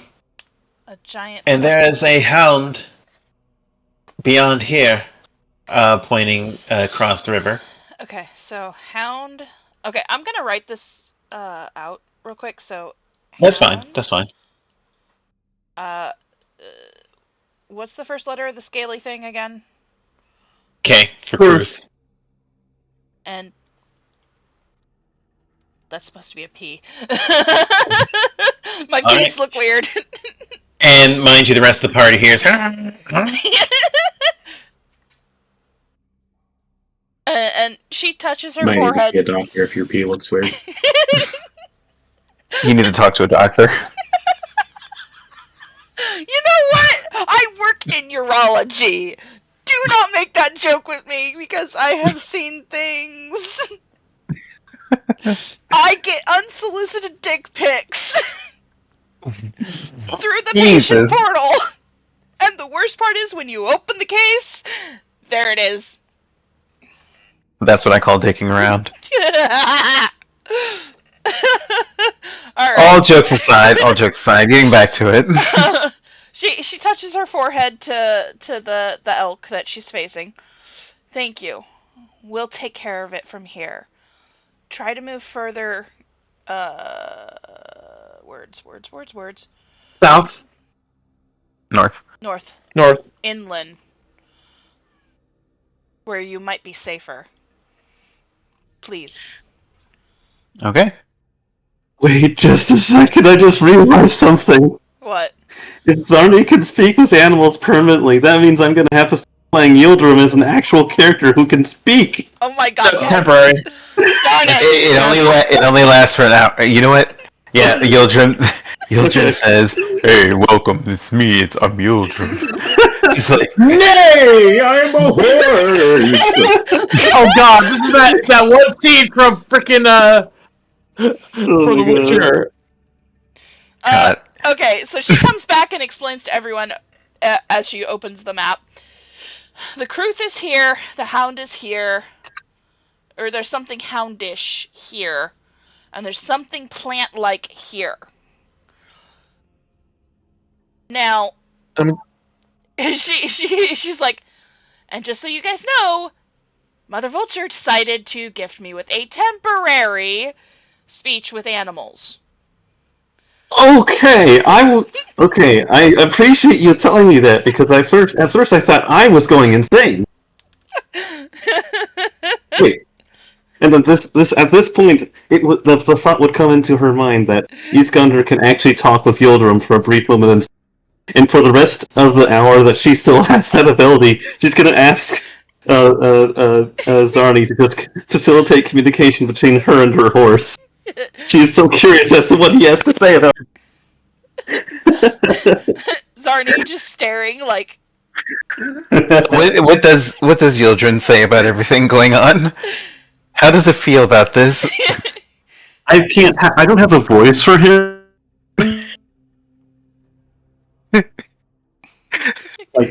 Just like a stoic knight type. But a horse. Do any of you remember the TV show Mr. Ed? I was thinking about yeah. that. I was really thinking about it. I'm not gonna lie. I was thinking either Mr. Ed or Weevil from Yu-Gi-Oh. The worst part is, at a cabaret show, I had to sing the Mr. Ed theme song. Why? My choir director was an idiot. A horse is a horse, of course, unless it's the famous Mr. Ed. Yeah. Somebody clip that. Somebody else clip that. Oh my god. Oh my god. That was so good. Okay, so Okay. What? You know, yeah. If you guys want to talk to your animals real quick, how much time do we got? 50 minutes. How much? Let's not stop the journey. Let's just walk and talk. Yeah. Yeah. So, which way do you wish to go? I suggest we Which way, take care Western of the Kruth man? and the Hound. Yeah. Head for the scaly thing. Agreed. Okay. Time check before we continue with that. It is It's 7:30. a little after 7. Longest So how we much go, time does that another give you? half hour. I think we can handle that. Okay. By the way, I'm going to tell you something that's really funny. Would you believe it when I say that the Hydra was a lower rated encounter than the Wyvern? Yeah, actually, I can. Yeah. It's mostly the poison damage that really made the Wyvern deadly. So, the party spends another hour making it to A7, and once you reach there, you find that there is a where is it? There it is.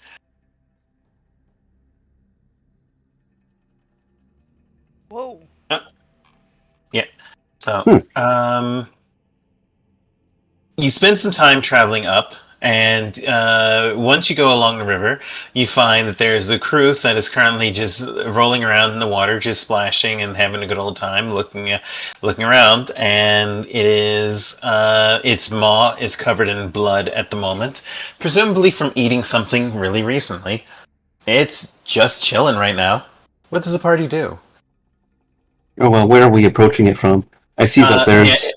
Yeah, ignore the ladder This is all start. flat. Yeah, this is all flat. Okay. Like there wasn't a map for this, so I just had to just use one. Understood. So ignore that.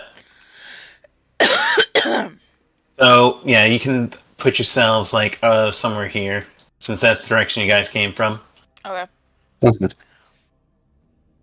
So what will the party do? Well, hell. East Counter has exactly one tactic, so you know.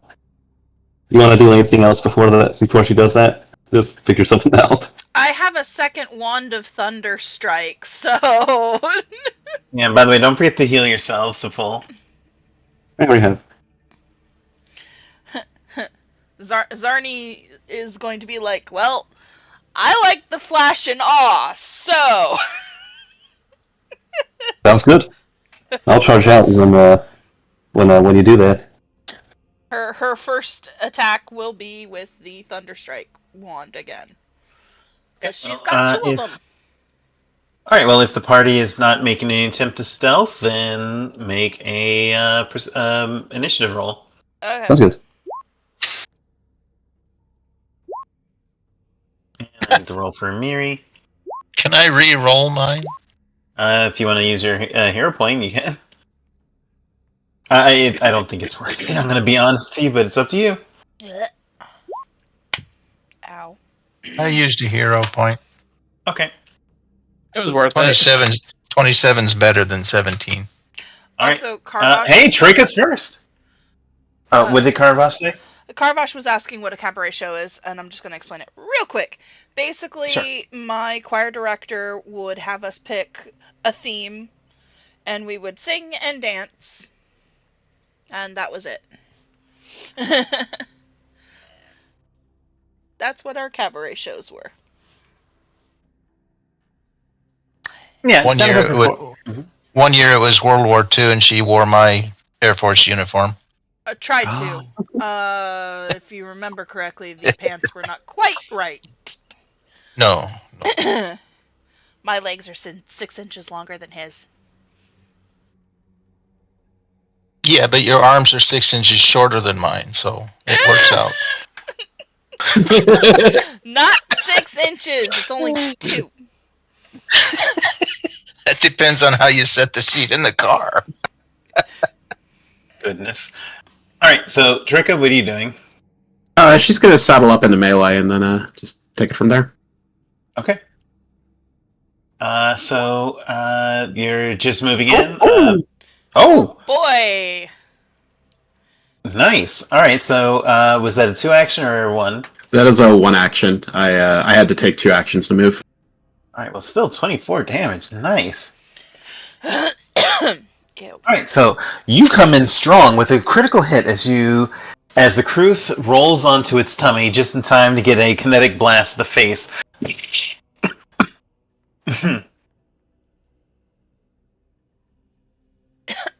And Damn it. Sorry. no, it's all good. You're good.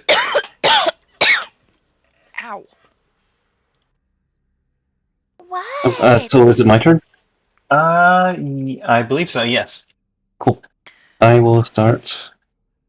Let's see. I don't know why George's underneath his dog. You probably put the dog here. I got this. Give me a second. Send it back. There you go. Okay, so do you see the path I'm making? Yes, I do see it. Right. Iskandar is going to urge her horse on to do this path specifically. And this is a 2 action, so she needs to use 1 action to command the horse to. Alright. And Crap. now that she's in position, she shall Actually, you know what? First, she's going to attempt to intimidate. Oh, good call. Any luck? 25. That will. No, it does not. It seems to. Yeah. You feel like it should, but you do recall that it is stronger against fear effects. Yep. Alright. Well, it was worth a shot. Yeah, I mean, she it was a has good shot to call. Yep. She has her shield equipped as well, so if it strikes at her... Oh! You're rolling that? Yeah. Yeah, I'm gonna blow the hero point on that. Why? Why so That will hit, funny? though. That will hit for. And that's flanking? Yep, which will make it a critical, so that'll be Nice. 21 points of damage. And. No. It's plus 4. 1d6. It's So roll plus another 4 because d6. of it's also up. Do I get plus 8 from the jousting bonus? Does the jousting bonus get bonus? Yes. So it's 21 plus 8 plus 2, and then I'm going to roll a d6. There we go. 7. So 37 damage. Excellent shot. Yes. Alright. That's my turn. Okay. Jory Fortos, you're up. Tell the dog to get as close as we can. He's got 30 movement. Got the total 60 between his two actions. Yep. And where does 60 feet lead me? You can get right next to it if you wish. Yeah, I'll get right next to it. Right there. That gives us flanking. Well, the dog's under me, but there we go. And that leaves me with 2. First slash. Right? Yep. Yes, so 28. 28 will hit, so that'll be 18 points of damage. Actually, that's 30 because of flanking. Oh, you're right. So that's another 7. Cool. Hi. Excellent shot. As you come in and jump slashing in for sneak attack damage as you stab at it with your blade. Is that it for you? I have one more. Okay, go for it. Oh, damn. And there's the second. Ooh. That will hit it well, so that'll be another 14 damage. What a good Go, Amiri, go. Now, Amiri... She's going to need to spend 2 actions to get there. Yep. Just like Troika. She's going to spend 2 actions to get there.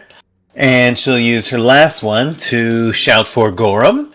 And she raises up her giant blade and will hit for 16 points of damage. Isn't she raging? Oh, you're right. So that'll be another 3 points. Alright. Now it is the Kruth's turn. Now, you notice that the Kruth seemed ready to strike at you as you were moving around it, almost as if it had reactive strikes. However, because it was critted on, it activates its pain frenzy. Oh no. So it basically gains a +2 bonus to attack rolls and damage rolls until the end of its next turn. So it's going to... Oh, that is so nasty. We're going to do that. So the one that hit it the hardest is Iskander. Yeah, it's going to attack Iskander with its jaws. Let's see. Ouch. So that's a 38.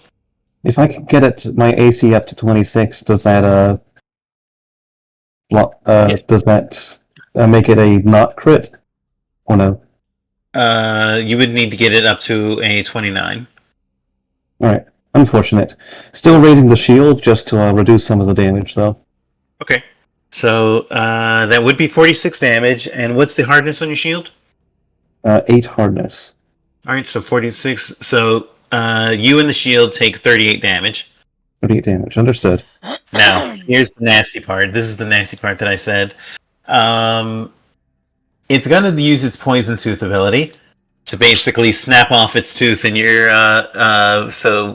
into you, and you're gonna now have 1d6 persistent bleed damage, and you're drained 1. Crap. Alright, so basically you have persistent damage, and then it's going to use its next attack to basically slap at you with its claws. Oh, that's weird. Oh wait, hold on, I have to... that -5, so that's going to be 29. Does a 29 hit you? 29 definitely hits. Alright, so that's going to be another 19 damage. Hey, Fee. Let's see. I accidentally rolled perception, not initiative. It was a 23. Sorry. You're next, basically. You go before me. Sorry. Alright, well, no, it's okay. So are you not on the initiative turn, Torreker? Nope. Okay, so you rolled a 23, you said? Yep. Alright, do you want to go before or after Sojin? Before. She goes before me. Sure. Okay, sure. Alright, well that's going to be it for the Kruth, as the Kruth finished its turn, dealing a ton of damage. Zarni, you're up. Okay, let me just recalculate where I was gonna go. Yeah, right there. Okay. Just marking my spot. I'm gonna move to that square, and then pull out my second wand of Thunderstrike. Nice. And it has to make a saving throw reflex? Yep. Right? Yep. Okay. So,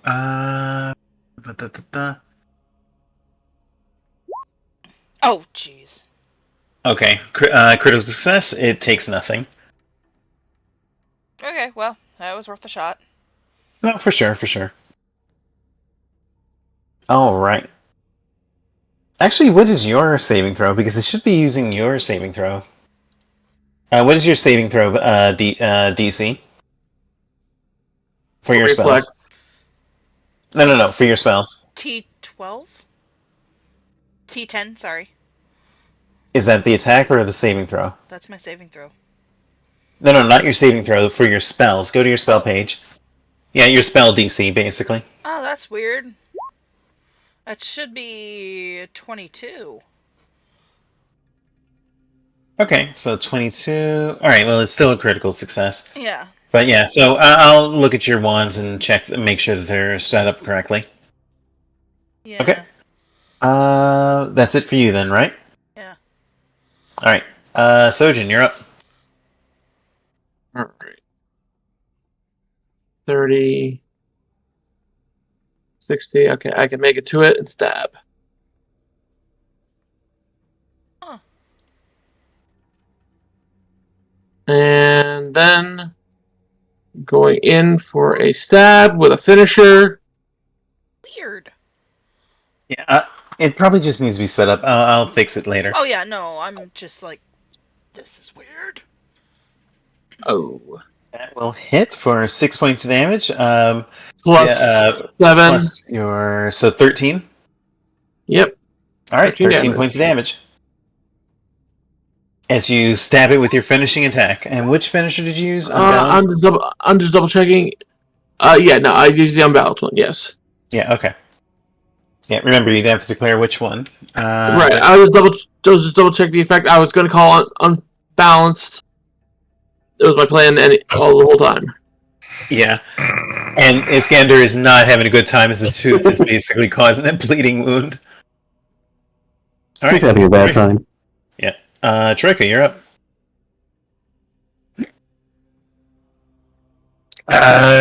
She's gonna do it again. This time as a 2-action. Encore. Bigger and badder than ever. Mm-hmm. +4, so... Or +3, excuse me, so 33. Possibly +2 from flanking. So 35 total. So that will be a crit, dealing 26 damage. So how do you want to do this? She's taking another head.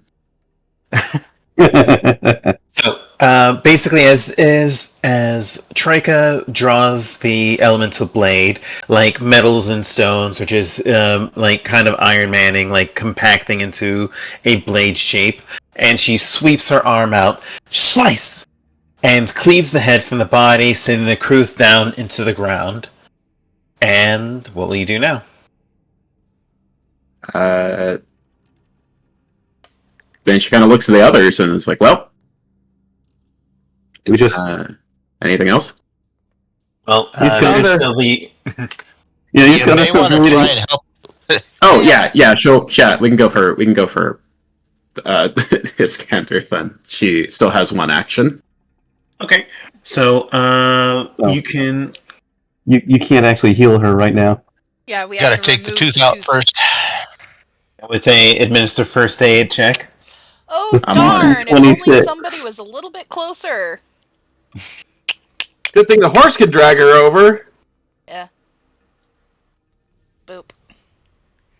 Okay, so Iskander, you are going to take from the Kruth tooth. The Kruth tooth.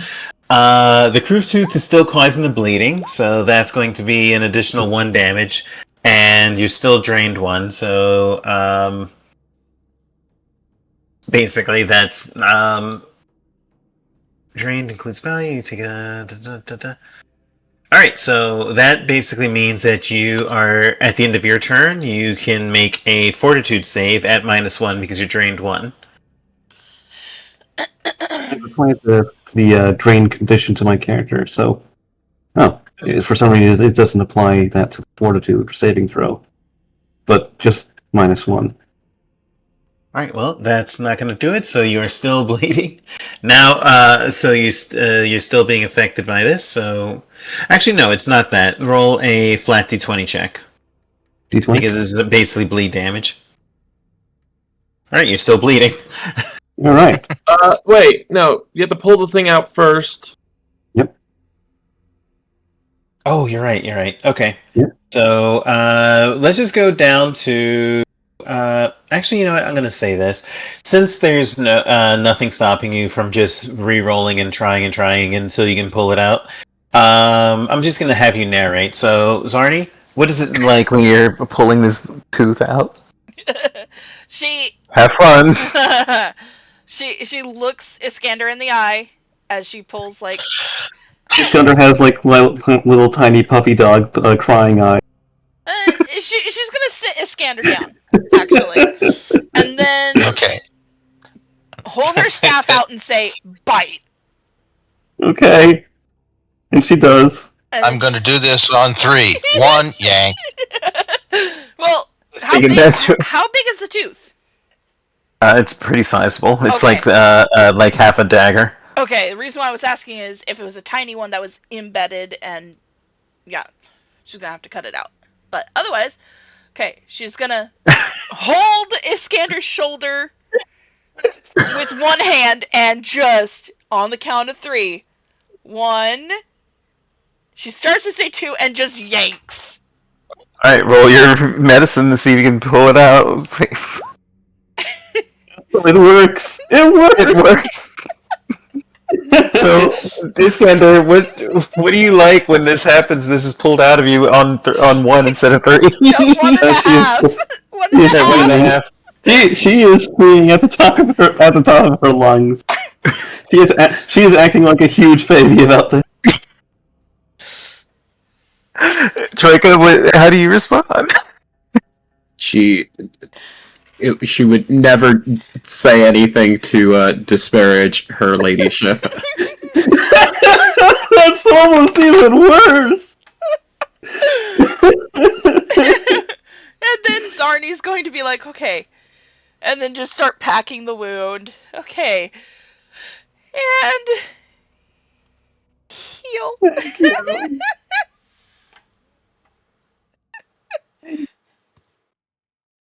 Okay, and that's your other one, right? Yeah.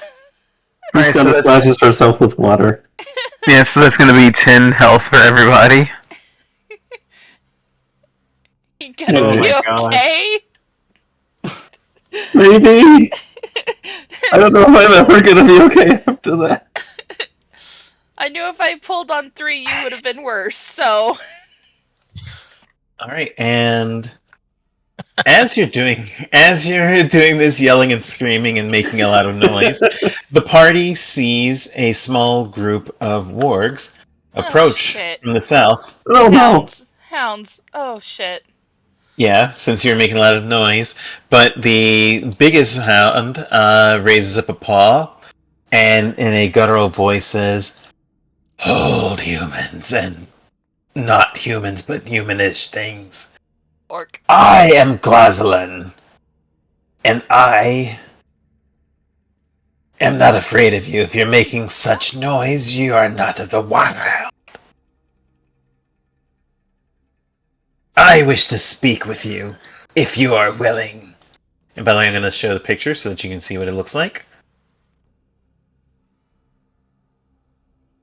And speak. Gladly. We are listening. Strange things have come into the hunting grounds of Glazalin. Strange things that we do not trust. The Bloom Wyvern. There was a wyvern, yes. But it felt wrong.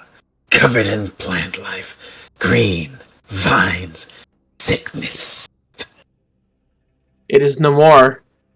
Shojin motions to Wicked Salt, just over yonder, the head of the wyvern upon its haunches. That is one threat. But there's been much more wrong in this land. But I do not think you are the cause of it. If We're anything, trying to clean it up. Good. Then here's the bargain. And it slaps its paws on the ground and draws a line in the water. Here's the bargain. I believe, that the humans to the south, resting on a hill, they smell wrong, suspicious. Do you wish to protect them? If not, then you may pass Glazalin's territory without fear of Glazalin. If you do wish to protect her, and the other guards with her, then we have a problem now. Talking about the What shall it be? And that is the choice. What will you say? Oh god, he's talking about the Pataxian.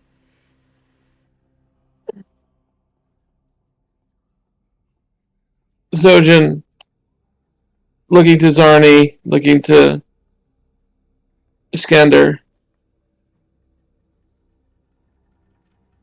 She seems capable of protecting herself, though I rate her combat skills far less than capable of taking on you.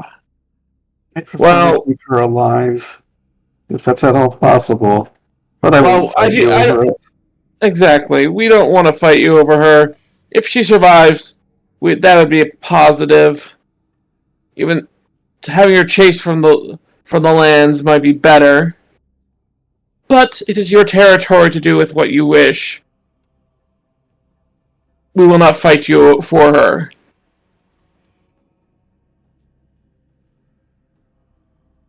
Then you shall be free to explore any others, but leave the woman, the guards, and their camp to Glazalin and his pack. What will you do? Old Warg.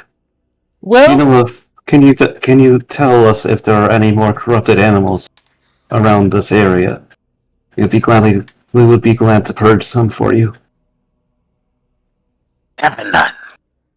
There is a crevasse to the north. The other man-things went towards it. There's a giant plant, a carnivorous fly trap. Very large. If they are prepared, they can finish it. If not, they are food. But it is as normal as you and Glazalin. Okay. Understood. well, Well, that's something we will take care of then. It was wonderful meeting you, Glaslin. May your hunt be fruitful. Glaslin's hunts are always fruitful. Be glad Glaslin does not hunt you. Come back! We have a woman and 2 men to kill. And they pad their way back down to the south.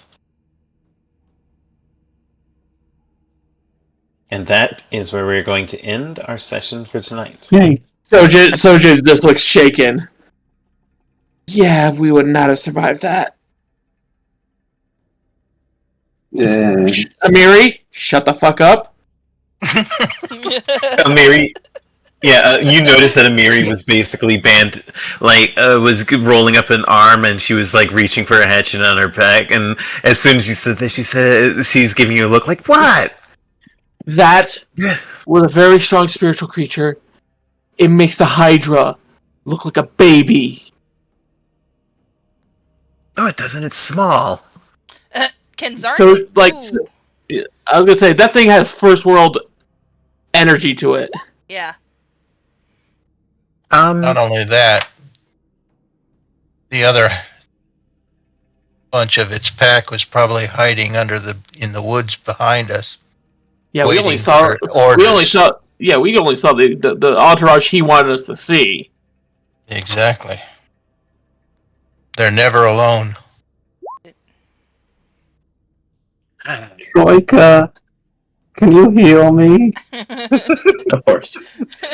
So I'm going to assume that the party spends an hour basically healing up. So it is now 7 at night. So it is now early evening. So it's up to the party if you wish to camp down for the night because you've been traveling for a while and it's been a very exhausting day. Yeah. Definitely. Sojin is going to make something out of that. He's going to make a monster stew. Okay, go for How it. many cans of monster does that take? Tranka, what do you make for your nightly? Oh no! I'm rerolling. I'm using my last hero point to reroll that to a 21. So that is a success. All right, and what does the monster stew do again? I'm calling it a monster stew, but it's basically just where is it? Vegetables and. Yeah, it's basically the same thing. I'm basically using shepherd's pie. Oh, okay. And shepherd's pie will be okay. Especially since it's healing. So basically, this is basically getting us back up to full fighting strength for the next morning. Okay, so you'll be at full fighting strength for the next morning, and you can investigate Anamede's rest to see what happened with that. Yep. Yeah. Okay. But And then we'll go check on and then their next option after that would be heading for the plants afterwards. It's up to you what you wish to do because you did get all 3 of the known required hunts, so you could just focus on that and just go back. Correct me if I'm wrong, but this was just day 1 of the hunt. Yeah, so you could go. So it's now day 2, so you could go back and just close the hunt now if you wish, or you can investigate and see what's left. But we'll handle that next time. Yep, sounds good. I personally think we'll end up doing at least do some more checking. Yeah. All right. XP. So, are you ready for the XP? Yep. Mm-hmm. So, how much do you think you got? I'm curious. At least 300. Not quite, but you actually got 280. Well, That's more than enough to push us over. So 280 puts us at 71 over. Yep. And level 7. All right, so you guys can level up to level 7, and you're 71 over. Very nice. Choices. Hold on. I just need to check one thing about Glaslin. Yeah. I had told someone that we were going to be done at 9:30, and I know it's the end of the session and everything, but I am going to peace out because some people are looking for me. I will catch up with everyone later. Alright, bye! Bye-bye. I actually need to get going, so I'm gonna go ahead and close stream here. Yep. All right, everybody. We'll see you next Sunday, hopefully. I know the last couple times I've said next Sunday, we've skipped one. So hopefully next Sunday. But bye-bye. Take care. Get plenty of sleep. Get plenty of water. And have fun. Take care now.